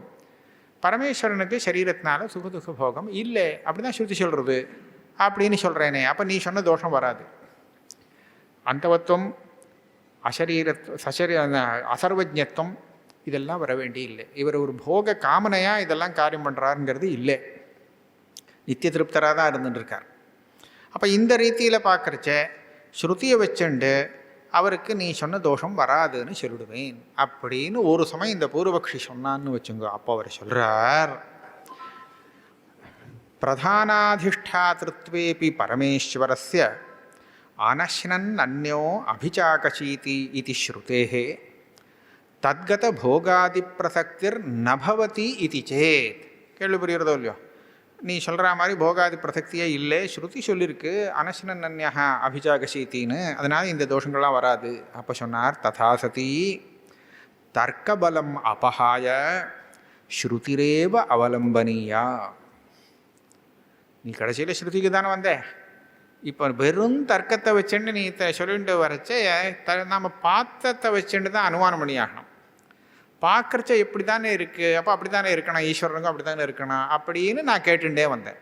கடைசியில் போகம் வந்துடும் அவருக்கும் அப்படின்னு சொல்கிறச்ச நீ ஸ்ருதி சொல்லியிருக்கு போகம் அவர் கிடையாது ஈஸ்வரனுக்குன்னு சொல்லியிருக்கு அப்படின்னு சொன்னேன். அப்போ எங்கேயோ போய் ஸ்ருதியை தானே நீ சரணமடைய வேண்டியதாக இருந்தது. அப்படியேனா ஆதியிலேயே அதே பண்ணிவிடேன், ஆரம்பத்திலேயே ஸ்ருதி சொன்னத்தை பூரா கேளே இல்லையா? அதனால் ஸ்ருதி இந்த இடத்துக்கு நீ ஸ்ருதி தான் சொல்லும்படியாக இருக்குது, உன்னுடைய யுக்தி வேலை பண்ணலை அப்படிங்கிறார். ததாசதி தர்க்கபலம் அபஹாய, உன்னுடைய யுக்தி பலம் இருக்கே அதை நீ விட்டுவிட வேண்டியது, அது போரல. ஸ்ருதிரேவ அவலம்பனியா இது ததாத்மானக் ஸ்வயம் அகுருத பகுஸ்யாம் பிரஜாயேய சர்வோ வை ருத்ரஹ இத்தியாதி ஸ்ருதிபிஹி உபாதானமபி பரமேஸ்வரஹா இது அபியுபேயம். அப்போ ஸ்ருதி சொன்னது நீ கேட்கணும். இப்போ ஸ்ருதி எப்படி சொல்லியிருக்கோ அதை அப்படியே கேளு, அதில் ஏன் பாதி எடுத்துட்டு பாதி எடுத்துக்க மாட்டேங்கிற. அதனால் யுக்திக்கு இங்கே இது இல்லை. இன்னொரு விஷயம் என்னென்னா, பிரகிருதி அதிகரணத்துலேயும் இதை நன்னா கண்டனம் பண்ணியிருக்கார், பல இடத்துல இருக்கார். இந்த அதிகரணத்தில் அத்வைத பாஷ்யத்தில் இன்னும் கொஞ்சம் நிறையவே அந்த யுக்தியால் பரமேஸ்வரனை சாதிக்க முடியாது அப்படிங்கிறத சாதனை பண்ணியிருக்கார். யுக்தியை வச்சுண்டு பரமேஸ்வரனை சாதிக்க முடியாது. இப்போ நமக்கு எப்படின்னா, ஒரு பானையை தயார் பண்ணுறான் குலாலுங்கிறது பார்க்குறோம், சின்ன சின்ன காரியங்கள்லாம் அவள் பண்ணுறாங்கிறது. அந்த பார்க்குறச்சே நம்ம இன்னொரு விஷயமும் பார்க்குறோம். இப்போ ஒரு வீடு கட்டணும் அப்படின்னு சொன்னால் ஒரே ஒரு ஆசாமி மாத்திரம் வச்சுன்னு அவனால் வீடு கட்ட முடியுமா? பல பேர் சேர்ந்து தானே கட்ட வேண்டியிருக்கு இல்லையா? பல பேர் சேர்ந்து தான் இவ்வளோ பெரிய வீட்டு கட்டணும், ஒத்தனா இருந்துட்டு பண்ணுறாங்கிறது இல்லை. அப்போ பெரிய காரியங்கள்லாம் பண்ணுறச்சே நம்ம எப்படி பார்க்குறோன்னா, தனியாக இருந்துட்டு பண்ணுறதில்ல, பல பேரை கூப்பிட்டு சேர்த்துண்டு எல்லாருமா சேர்ந்து பண்ணுறா அப்படிங்கிறது இது ஒரு வியாப்தி இருக்குது இல்லையா? இப்படி தானே லோகத்தில் பார்க்குறோம். அப்போனா இவ்வளோ பெரிய ஜெகத்தை நிர்மாணம் பண்ணுறான்னா அப்போது தனியாக இருந்த ஒருத்தர்னால எப்படி பண்ண முடியும்? அப்போ இந்த ஜெகத்தை நிர்மாணம் பண்ணுற கர்த்தா இருக்கான் அப்படிங்கிறத நீங்கள் அனுமானத்தினால சாதிச்சா கூட அவன் ஒருத்தனாக இருக்கான்ங்கிறத நீங்கள் எப்படி சாதிக்க முடியும்? யுக்திக்கு விருத்தமானா இருக்குது இல்லையா? பெரிய காரியங்கள்லாம் பண்ணுறச்ச அவள் நிறைய பேர் சேர்ந்து வேலை செய்யும்படியாக இருக்குது. அப்போ இவ்வளோ பெரிய பிரபஞ்சத்தை உண்டு பண்ணணும்னு சொன்னால் எத்தனை ஈஸ்வரன்கள் சேர்ந்து பண்ண வேண்டியிருக்கும், எத்தனை கர்த்தாக்கள் தேவைப்படும். அப்போது பல பேர் சேர்ந்து பண்ணும்போதும் பார்த்தீங்கன்னா எல்லாருக்கும் அந்த ஞானம் சமானமாக இருக்கணும்னு சொல்ல முடியாது. ஒருத்தருக்கு இந்த விஷயம் தெரியும், இன்னொருத்தருக்கு அந்த விஷயம் வரும். எல்லாருமே அவள் ஞானத்துக்கு ஒரு லிமிட்டு உண்டு. ஒருத்தருமே சர்வஜனாக இருக்க முடியாது. அப்போ தான் அவள் சேர முடியும். எல்லாருக்கும் ஒரே விதமான காரியம்தான் தெரியும்னா அவள் சேர்ந்து ஒன்றும் பிரயோஜனம் பண்ண முடியாது, பிரயோஜனமே இல்லை. இவனுக்கு தெரியாது அவனுக்கு தெரியணும், அவனுக்கு தெரியாது இவனுக்கு தெரியணும்னா எல்லோரும் சகாயம் பண்ணினா ஒரு பெரிய காரியம் நடக்கும் இல்லையா? அப்படி இருக்கிறச்ச இவன் பண்ணுறது தான் அவனும் பண்ண முடியும், அதுக்கு மேலே ஒன்றும் பண்ண மாட்டேன் அப்படின்னு சொன்னால் காரியம் நடக்காது. அந்த விதத்தில் பார்த்தா இவ அத்தனை பேரும் நிறைய கர்த்தாக்கள் இருக்கணும் அப்படிங்கிறது யுக்தியால் சித்திக்கும். அந்த கர்த்தாக்கள் எல்லாமே அசர்வஜாலாகவே இருக்கலாம், சர்வஜனாக இருக்கணும். ஒரு கர்த்தா கூட சர்வஜனாக இருக்கணுங்கிறது அவசியம் இல்லை. அப்போ இந்த விதத்தில் பார்க்குறச்ச நீ சொல்ல அந்த க்ஷித்யாதிகம் சகர்த்திரிகம் காரியத்வாத் கடவத்துன்னு கர்த்தாவை அனுமானம் பண்ணினா அந்த அனுமானம் அனுமானத்தினால ஒரே ஒரு கர்த்தா தான் சித்திக்கிறதுன்னு எப்படி சொல்ல முடியும்? ஏகப்பட்ட பேர் சேர்ந்து இந்த உலகத்தை உருவாக்கி இருக்கலாமே இல்லையா? ஆக உன்னுடைய அனுமானத்தினாலே சாதிக்க முடியாது. அதுக்கான லாகவ யுக்தின்னு சொல்கிறான். இத்தனை பேர் சேர்ந்து பண்ணுறது ஒரு கர்த்தாக்கள் இருக்கான்னு கல்பிக்கிறத விட யாரோ ஒருத்தன் மாத்திரம் தனியாக இருந்து இந்த பிரபஞ்சத்தை உண்டு பண்ணிட்டான் அப்படின்னு இருந்தால் ரொம்ப லகுவாக இருக்குமோன்னு கேட்டான். இது என்ன லாகவம்? இவ்வளோ பெரிய பிரபஞ்சத்தை சிருஷ்டி பண்ணியிருக்காருங்கிற ஒரு வீடு கட்டுறான். இந்த வீடை பார்த்து இந்த வீடை ஒரே ஒருத்தன் தனியாக இருந்துட்டு கட்டியிருந்தால் லாகவமாக இருக்குமோனோ அப்படின்னு யாராவது அனுமானம் பண்ணுவாளா? இந்த மாதிரி லோகத்தில் இருக்கா? பெரிய பங்களாவை பார்க்குறான், யாரோ ஒருத்தன் கட்டியிருக்கணும். ஒருத்தன்கிறது சும்மா சொல்கிறதுக்கு, அவன் தனியாக அவன் மாத்திரம் இருந்துன்னு இதை கட்டியிருப்பான் அப்படின்னு யாராவது அனுமானம் பண்ண முடியுமா? நிச்சயமாக முடியாது. அப்போது இந்த லாகவம் அகிஞ்சித்கிறான், லாகவமே வரமாட்டேங்கிறது. இவ்வளோ பெரிய பிரபஞ்சத்தை சிருஷ்டி பண்ணுறவன் ஒருத்தனாக இருப்பான் அப்படிங்கிறத நீ எப்படி தீர்மானம் பண்ணுறது?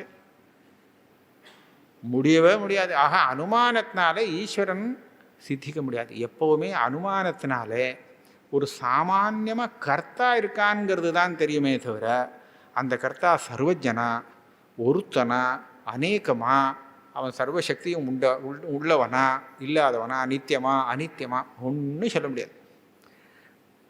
தூமத்தை பார்த்துட்டு அங்கே அக்னி இருக்குது அப்படின்னு அனுமானம் பண்ணினா அந்த வன்னி எப்படி இருக்குது அப்படின்னு கேட்டால் ஏதாவது சொல்ல முடியுமா? வன்னி இருக்குது அவ்வளோதான். அது எவ்வளோ பெருசாக எரிஞ்சின்னு இருக்குது, அது காஷ்டத்தில் எரியுறதா வேறு எதுலையா எரியுறதா ஏதாவது சொல்ல முடியுமா? ஒன்றும் சொல்ல முடியாது. வன்னி இருக்குப்பா அவ்வளோதான் முடியும், பாக்கியெல்லாம் நீ வேறு பிரமாணத்தினால தெரிஞ்சுக்கோ. அப்போது அந்த ஈஸ்வரனுடைய உண்மையான ஸ்வரூபத்தை சொல்லிக் கொடுக்கறதுக்கு அனுமானத்துக்கு சாமர்த்தியம் இல்லை. அந்த ஸ்வரூபத்தை சொல்லிக் கொடுக்கணும்னு சொன்னால் அதுக்கு ஆகமம் தான் வேணும், ஸ்ருதி தான் வேணும்.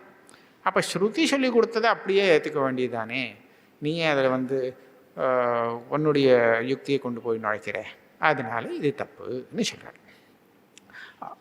இதே மாதிரி நீ கவலைப்பட்ட அவர் பிரபஞ்சத்துக்கு உபாதான காரணமாக இருந்துட்டார், நிர்விகார ஸ்ருதிக்கு விரோதம் வந்துவிடுமேன்னு. அதுக்கு சொல்கிறார், ஜகத் உபாதான நிமித்த பூதஸ்யாபி பரமேஸ்வரஸ்ய நிஷ்கலம் நிஷ்கிரியம் இத்தியாதி ஸ்ருதிபிஹி நிர்விகாரத்துவம் அப்படி உபபத்தியதே. ஸ்ருதி சொன்னபடி கேட்கணும். அப்போ ஸ்ருதி என்ன சொல்கிறது? ஜகத்துக்கு உபாதான காரணம்னு சொல்கிறது. அதே சமயத்தில் அவருக்கு ஒன்று விகாரம் வரலை, பிரபஞ்சம் உபாதானம் ஆனத்தினாலே அப்படிங்கிறதையும் சொல்கிறது. பேசாமல் ஒத்துக்க வேண்டியதான். இதுக்கு மேலே இது எப்படின்னு கேட்க முடியாது அப்படின்னு.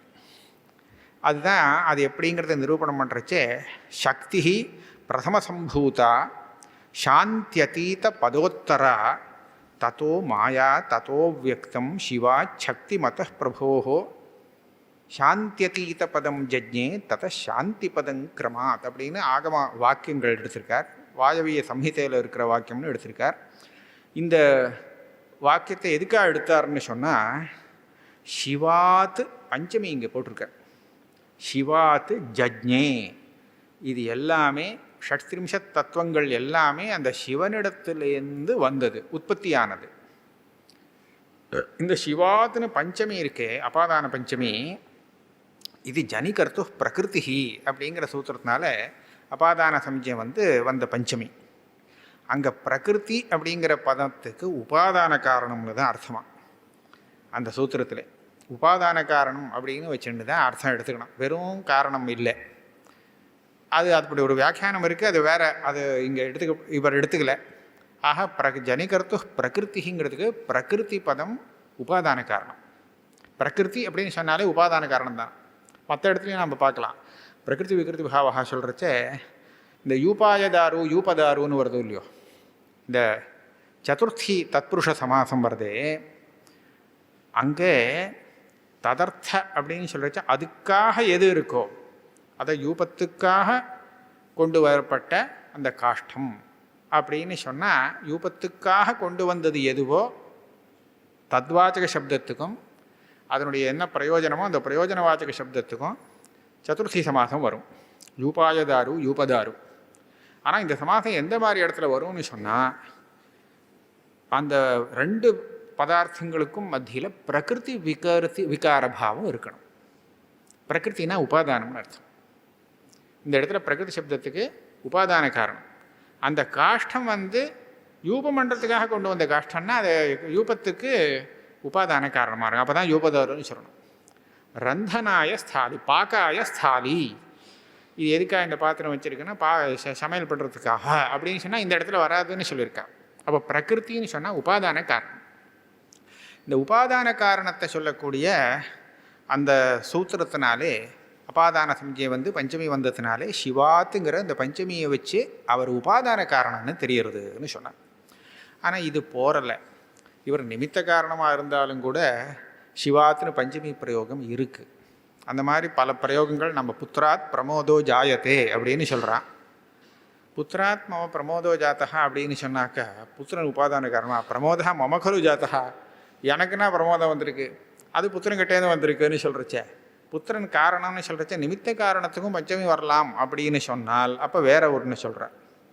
சக்தியாதிச்ச பிருத்திவியந்தம் சிவதத்துவ சமுத்பவம் தேன ஏகேன து தத் வியாப்தம் மிருதா கும்பாதிக்கம் யதா. இது பழிச்சுன்னு இருக்கு.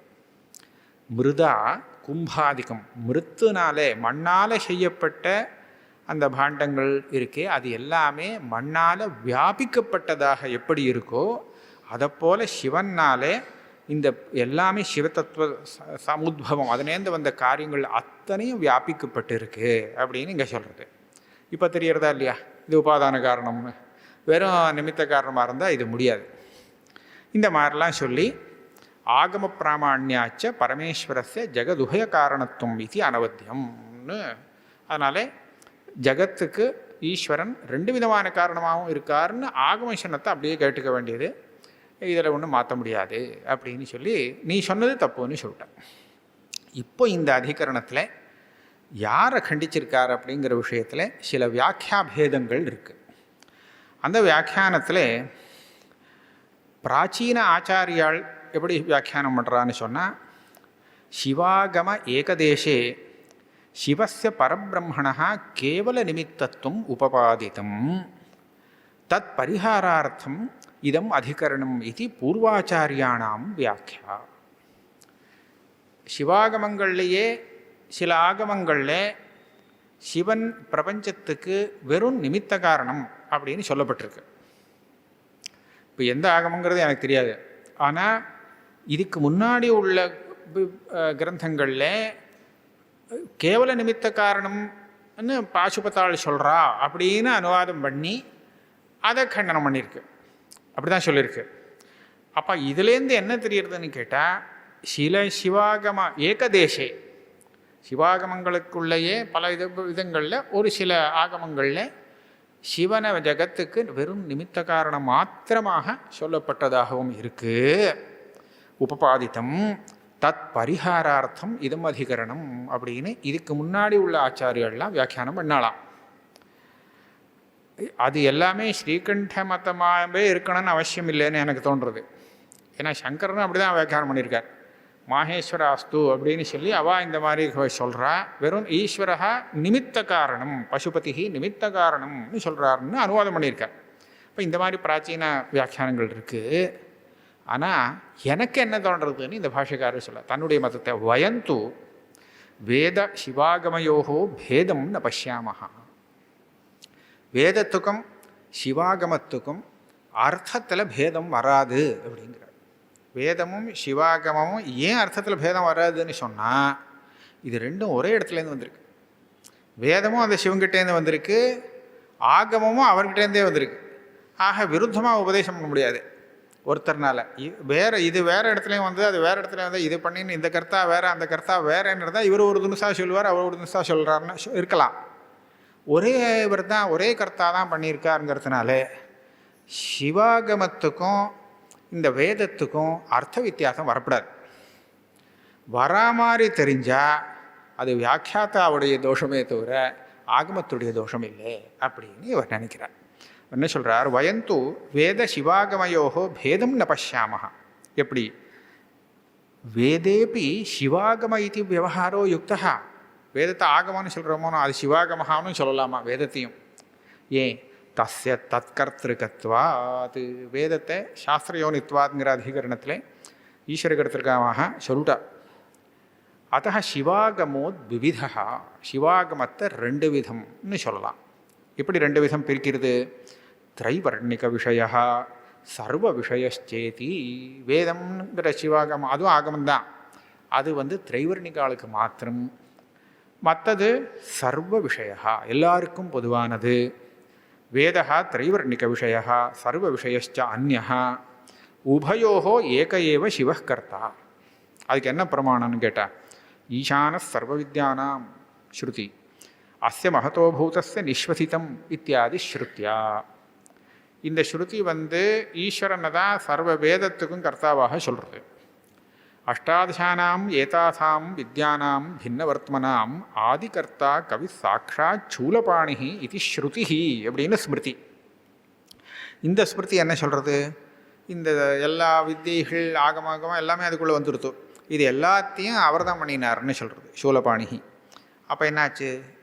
வேதே தஸ்ய கர்த்திருவம் அவகதம், அந்நியத்ராபி தஸ்ஸைவ பரமேஸ்வரஸ்ய கர்த்திருவம் அவகதம். ஆக அதே பரமேஸ்வரன் தான் இதையும் பண்ணியிருக்கார் அதையும் பண்ணியிருக்காருன்னு சொன்னால் ரெண்டுக்கும் வித்தியாசம் வரும்படியாக வியாக்கியானம் பண்ணக்கூடாது.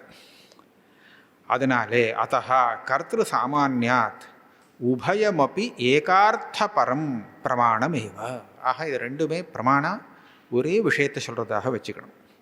அதனாலே இப்போ என்ன பண்ணணுமா, வியாக்கியாத்தாக்கள் பண்ணினது சரியில்லை அப்படின்னு கொண்டு வரணும்னு முதல் அவளை நிராகரணம் பண்ணுறதுக்காக தான் இந்த அதிகரணம். அந்த ஆகமத்துக்கு சரியான வியாக்கியானம் பண்ணலை. அதான் ஆரம்பத்தில் இப்படி தான் கொண்டு வந்தார். இங்கே எப்படி கொண்டு வந்தார்னா, ததாகம நிஷ்டாக தன்மதாபிப்பிராய அனபிஜ்ஞாக ஏகதேசினः தாந்திரிகாக கேவல நிமித்தத்துவம் வதந்தி தத் யுக்தன்னவா இது சந்தேகா அப்படின்னு சொன்னதுனாலே அந்த மாதிரி வியாக்கியானம் பண்ணுறது தப்பு. ஆகையால் அந்த வியாக்கியானத்துக்கு தான் இப்போது கண்டனமே தவிர இந்த பாசுபத மதம்ங்கிற அந்த ஆகமத்துக்கு கண்டனம் இது இல்லை. யத்வா இன்னொரு பிரகாரம் பஞ்சபிரம்ம பிரணவ பஞ்சாட்சரி பிராசாதாதி மந்திராணாம் பசுபதி பாஷாதி வஸ்து விவகாராணாம் பஸ்மோத்தூளன திரிபுண்டதாரண லிங்கார்ச்சன ருத்ராட்சதாரணாதி பரதர்மாணாம் அந்நேஷாஞ்ச சர்வேஷாம் விவகாராணாம் உபயத்ராபி சமமேவ தர்சனாத் உபௌ அப்பி பிரமாணபூத்து வேதாகமம். அதாவது ஆகமத்தில் சொன்ன இத்தனை விஷயங்கள் வேதத்திலையும் சொல்லப்பட்டிருக்கு, வேதத்தில் சொன்னதும் இது சொன்னதும் ஒன்றா இருக்குது. அதனால் இதை ரெண்டையுமே பிரமாணமாக எடுத்துண்டாகணும். இதில் என்னென்னா இந்த மந்திரங்கள்லாம் இருக்குது, மந்திரங்கள்லாம் வேத மந்திரமாக இருக்குது, வேதத்தில் வருது. பஞ்சபிரம்மங்கிறது ஈசான சர்வவித்யானாம் இத்தியாதி 5 மந்திரங்களாம். அதே மாதிரி பிரணவம், ஓம் தத் பிரம்மா இத்தியாதி மந்திரங்களே பிரணவம்னு சொல்லியிருக்காராம். அதே மாதிரி பஞ்சாட்சரி, அதுவும் தெரியும். இத்தியாதி மந்திரங்கள்லாம் வேதத்தில் வர மந்திரங்களாக தானே இருக்குது. அதே மாதிரி பசுபதி பாஷாதி அந்த விவகாரங்கள் வேதத்துலேயும் இருக்குது, இதுலேயும் இருக்குது. இந்த விஷயங்கள்லாமும் வருது. பஸ்மோத்தோலனம், திரிபுண்டரதாரணம், லிங்கார்ச்சனம், ருத்ராட்சதாரணம் இத்தியாதி தர்மங்கள்லாம் வேதத்துலேயும் வருது, இதுலேயும் வருது. ஆகையாலே ரெண்டுமே ஒரே விஷயந்தான். கர்த்திரு சாமானியாத் ஏகார்த்தபரத்வேனச்ச விரோதாபாவாத், இது ரெண்டுக்கும் விரோதம் இல்லை. அப்போ அந்த மதத்தை நிராகரணம், சிவாகமத்தை நிராகரணம் பண்ணுறதுக்காக இந்த அதிகரணம் வந்ததாக எடுத்துக்க முடியாது. அப்போ என்ன தான் பண்ணலாம்? ஏற்கனவே சொன்னவான்னு ஞாபகம் வச்சுக்கணும். சிவாகமத்தில் சில விஷய இடத்துல வெறும் நிமித்த காரணம்னு சொல்லக்கூடிய ஆகமங்கள் இருக்குது, அதை நிராகரணம் பண்ணுறதுக்காக இந்த அதிகரணம் வந்ததுன்னார். இப்போ வயந்தோன்னு சொல்கிறச்சே அப்படி இல்லை, அப்படி அந்த மாதிரி இருக்கவே முடியாது. அப்போ என்ன பண்ணணும்? இந்த அதிகரணம் எதுக்காக வந்தது? ஏன்னா சிவாகமன்னு சிவக்கிட்டேருந்து தான் வந்திருக்கு, வேதமும் அவர்கிட்ட தான் வந்திருக்கு. அதனால் வேதத்துக்கு விரோதமாக அது சொல்கிறதுங்கிறது இருக்க முடியாது அப்படின்னு சொல்லிட்டார். அப்போ எதுக்காக இந்த அதிகரணம்? யாரை நிராகரணம் பண்ணுறதுக்காக கேட்டால், இவர் தன்னுடைய சுவாபிப்பிராயத்தில் சொல்கிறார், இதம் அதிகரணம் கேவல ஈஸ்வர நிமித்தத்வவாதி ஹைரண்ய கர்ப்போக்த யோகஸ்மிருதி விஷயம் இது வயம் வதாமஹ. இந்த சாங்கிய சாஸ்திரம் இருக்கோ இல்லையோ, இந்த சாங்கிய சாஸ்திரம் ஈஸ்வரனை நிரூபணம் பண்ணாமல் ஜெகத்து நிரூபணம் பண்ணுறது, ஜெகத் சிருஷ்டியெல்லாம் பண்ணுறது பிரதானத்துலேருந்து வருதுன்னு சொல்கிறது. ஆனால் இதே மாதிரி யோக சாஸ்திரம் இருக்குது. யோக சாஸ்திரத்துலேயும் ஹைரண்ய கர்ப்பா, இந்த பாத்தஞ்சல யோகம் சொல்கிறோமோ நான், பாத்தஞ்சல யோக சூத்திரம், இதுகள்லாம் வரதுக்கு முன்னாடியே ஹிரண்ய கர்ப்பர் பண்ணினா யோக சூத்திரம் இருந்திருக்கான். அப்போ அந்த யோக சாஸ்திரத்தில் ஈஸ்வரனை ஒத்துண்டு எல்லாமே சாங்கிய பிரக்கிரியை தான், சிருஷ்டி விஷயத்தில் சாங்கிய பிரக்கிரியை, ஆனால் கூட ஈஸ்வரனை ஒத்துண்டுருக்கிறார். ஈஸ்வரனை காரணமாக ஒத்துக்கிறார். ஈஸ்வரனே எனக்கு தெரிஞ்ச பாத்தஞ்சல யோக சூத்திரத்தில் ஈஸ்வரனை ஜெகத்காரணமாக ஒத்துக்கலையோன்னு நினைக்கிறேன். நான் கொஞ்சம் சந்தேகமாக இருக்குது. வெறும்னு அவரை உபாசனம் பண்ணுறதுக்காகத்தான் வச்சுட்டுருக்காருன்னு நினைக்கிறேன். அப்படி தான் எனக்கு ஞாபகம். ஆனால் ஜெகத்துக்கு நிமித்த காரணமாக ஒத்துண்டு இந்த ஹைரண்ய கர்ப்ப சூத்திரம் பிரவர்த்திச்சிருக்கு அப்படின்னு தெரியுது. இந்த புஸ்தகம் இப்போ இல்லை. ஹைரண்ய கர்ப்ப யோகசாஸ்திரங்கிறது இப்போ நமக்கு உபலப்தமாக இல்லை, அதை நம்ம பார்க்க முடியாது. அங்கே என்ன சொல்லியிருக்குன்னு இவா சொல்கிறது தான் கணக்கு. பாமதியிலெல்லாம் எடுத்திருக்காரு அதுலேருந்து சில சூத்திரங்கள். அப்போ ஒரு காலத்தில் அதெல்லாம் இருந்திருக்குன்னு தெரிகிறது. கேவல ஈஸ்வர நிமித்தத்வவாதி ஹிரண்ய கர்ப்போக்த யோக ஸ்மிருதி விஷயம். ஆரம்பத்தில் அதிகரணம் வெறும் சுத்த சாங்கியனை கண்டனம் பண்ணுறதுக்காக ரச்சனானுபவத்தேஷ்டன் அனுமானம். இது அந்த ஹைரண்ய கர்ப்ப யோக ஸ்மிருதி இருக்கே, அதை அவளுடைய மதத்தை சரியில்லை, அது வேத விருத்தமாக இருக்குதுன்னு சொல்கிறதுக்காக இந்த அதிகரணம் இது வயம் வதாமஹான்னு சொன்னார். அத்த ஹிரண்ய கர்ப்ப ஆகம நிரசன பரம் இதம் அதிகரணம் இது யுக்தம். இது ஒன்று சொன்னார். அதவான்னு சொல்லி இன்னொரு பட்சமும் சொல்கிறார். இன்னொரு பட்சத்தில் என்ன சொல்கிறாருன்னா, இது பரமத நிராகரணம்னே வச்சுக்க வேண்டாம் இந்த அதிகரணத்தில். இப்போ பரமத நிராகரணம்னு சொன்னால் சைவ ஆகமத்தை நிராகரணம் பண்ணுறதா வச்சு ஒருத்தர் வியாக்கியானம் பண்ணிட்டார் இல்லையா. ஒரு சில ஆகமங்கள் அப்படி இருக்குது, அதை நிராகரணம் பண்ணுறது அப்படின்னு. அப்படி இல்லை, அது அந்த மாதிரி இருக்க முடியாது. ஹைரண்ய கர்ப்ப யோகசாஸ்திரம் இருக்கே, அந்த மதத்தை நிராகரணம் பண்ணுறதுன்னு நம்ம சொல்லணும் அப்படின்னு இவர் சொன்னார். இவரே இன்னொரு யுக்தி சொல்கிறார். அசவா வியதாதி உற்பத்தி சங்கா பரிகாரவத்து அவாந்தர சங்கா பரிகார பிரவருத்தோ ந தோஷா இது கஷ்டித்து. இப்படியும் சில பேர் சொல்கிறா அப்படின்னு சொன்னார்.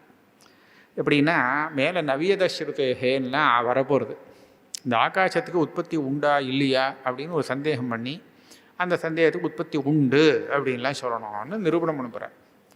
வேதாதிகளுக்கெல்லாம் உற்பத்தி உண்டா இல்லையான்னு எதுக்காக சந்தேகம் வருது?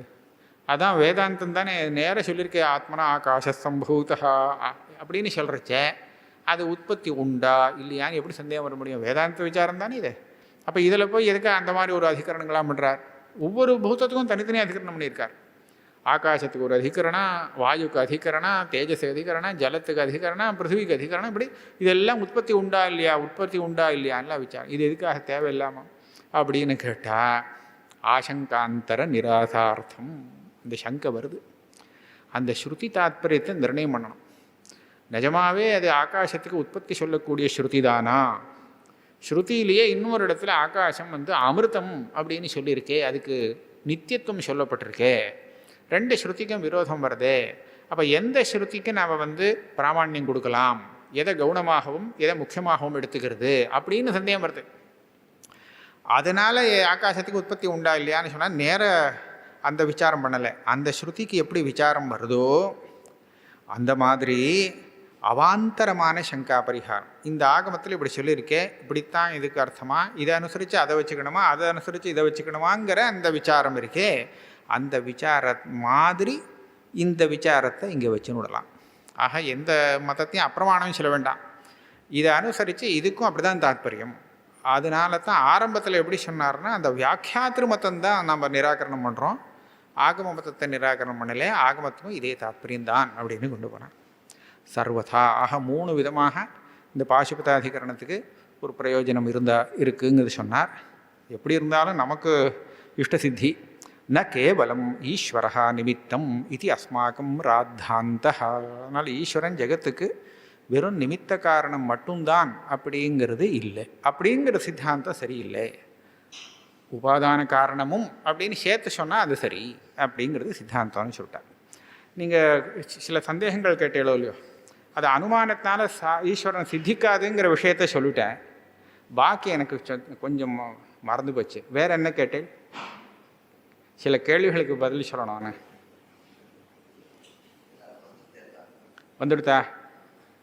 அதான் இதுதான் ஒன்று, இது ஒன்று, இன்னும் 2-3 கேட்ட மாதிரி இருந்தது.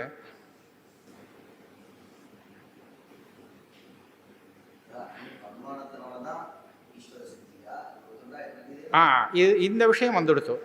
அனுமானத்தினால ஈஸ்வரனை சித்திக்க முடியாது அப்படிங்கிறத சொல்லியாச்சு. அனுமானத்தால் ரொம்ப சாதாரணமாக யாரோ கர்த்தா இருக்கான் அவ்வளோதான் சொல்ல முடியுமே தவிர அது யாருங்கிறத சொல்கிறதுக்கு ஸ்ருதி வந்தால் தான் முடியும் அப்படிங்கிறத அது சொல்லிட்டேன். அதை தவிர்த்து வேறு ஏதாவது விட்டு போச்சானே வந்துடுதா? சரி, அப்படின்னா இதுதான் இந்த பாசுபதாதிகரணம்.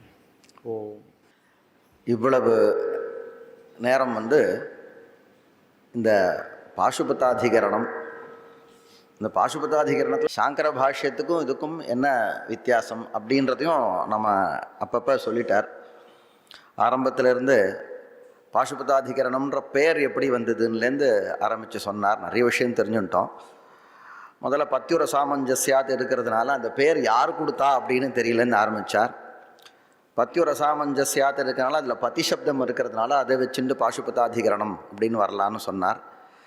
அசாமஞ்சஸ்யாத் அப்படின்னும் பொழுது பத்யுஹோ அசாமஞ்சஸ்யாத் ரெண்டுத்துக்கும் நடுவில் எதனுடைய அசாமஞ்சஸ்யம் அப்படின்றத நம்ம தெரிஞ்சுக்கணும் அப்படின்றத சொல்லிட்டு, இந்த கிரந்தத்தில் கேவல நிமித்த காரணத்துவம், பிரபஞ்சத்துக்கு கேவல நிமித்த காரணத்துவம் ஒத்துக்கிறது சரியில்லை அப்படின்னு ஆரம்பித்து, பூர்வபக்ஷி கேவலம் யுக்தியை வச்சுண்டு ஈஸ்வரன் நிமித்த காரணம்தான் அப்படின்னு அவர் ஒத்துக்கிறார்.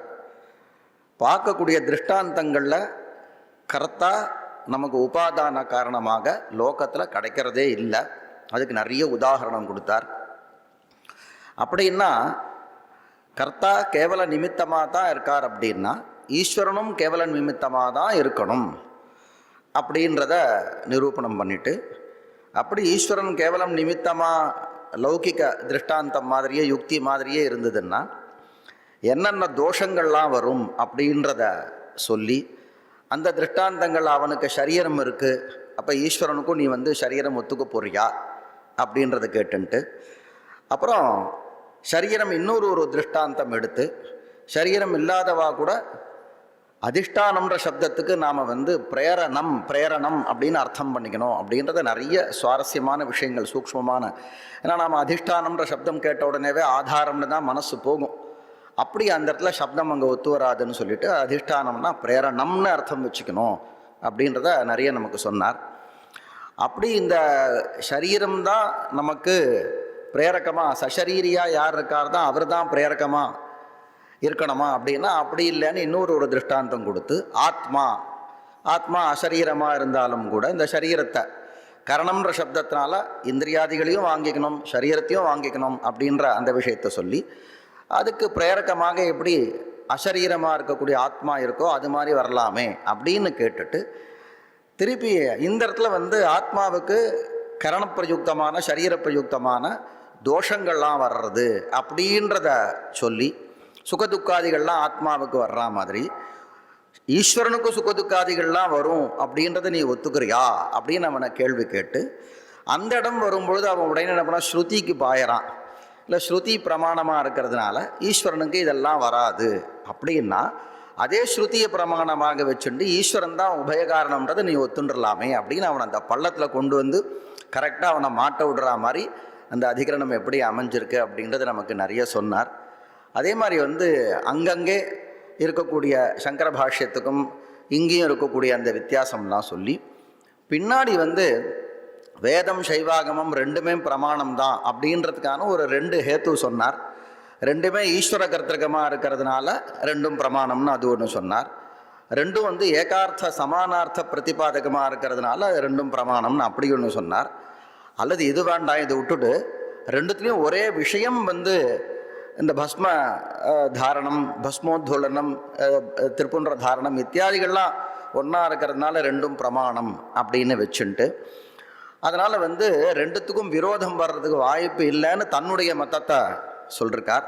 அதுக்கு முன்னாடி சொல்லும் பொழுது சைவாகமங்கள்லேயே ஏகதேசம் ஒரு சில ஆகமங்களில் கேவல ஈஸ்வரனுக்கு கேவல நிமித்தத்துவம் நிமித்த காரணத்துவம் பிரதிபாதனம் பண்ணப்பட்டிருக்கு அப்படின்னு சொல்லிட்டு, அல்லது அப்படி சொல்லலை, அது மாதிரி ஒரு சில பேர் வியாக்கியானம் பண்ணியிருக்கா அப்படின்றத நமக்கு சொல்லி, அந்த வியாக்கியானத்தை நாம் ஆதரணம் பண்ண வேண்டாம் அப்படின்றத சொன்னார்.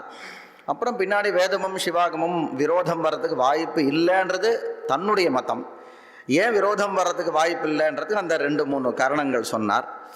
அதனால் விரோதமே வராது அப்படின்றத ஒரு இடத்துல சொல்லிவிட்டு, அதுக்கப்புறம் 3வது இந்த அதிகரணத்தினால ரொம்ப ஆரம்பத்திலே நமக்கு சொல்லும்போது, இந்த அதிகரணம் எந்த பிரகரணத்தில் வந்திருக்கு, பரமதத்தை நிராசனம் பண்ணக்கூடிய அந்த பிரகரணத்தில் தான் வந்திருக்கு, அதனால் வேற ஏதோ ஒரு மதத்தை நிராகரணம் பண்ணுறது தான் இதனுடைய உத்தேசமாக இருக்கணும் அப்படின்னு முன்னாடி இருக்கக்கூடிய சாங்கிய மதம், இதெல்லாம் ஜெயின மதம், பௌத்த மதம் இதெல்லாம் சொல்லப்பட்டிருக்கு. அப்போ பாசுபத்தம்னா பாசுபத்த மதத்தை நிராகரணம் பண்ணுற மாதிரி தான் இருக்கணும் அப்படின்றது நமக்கு தெரியறது.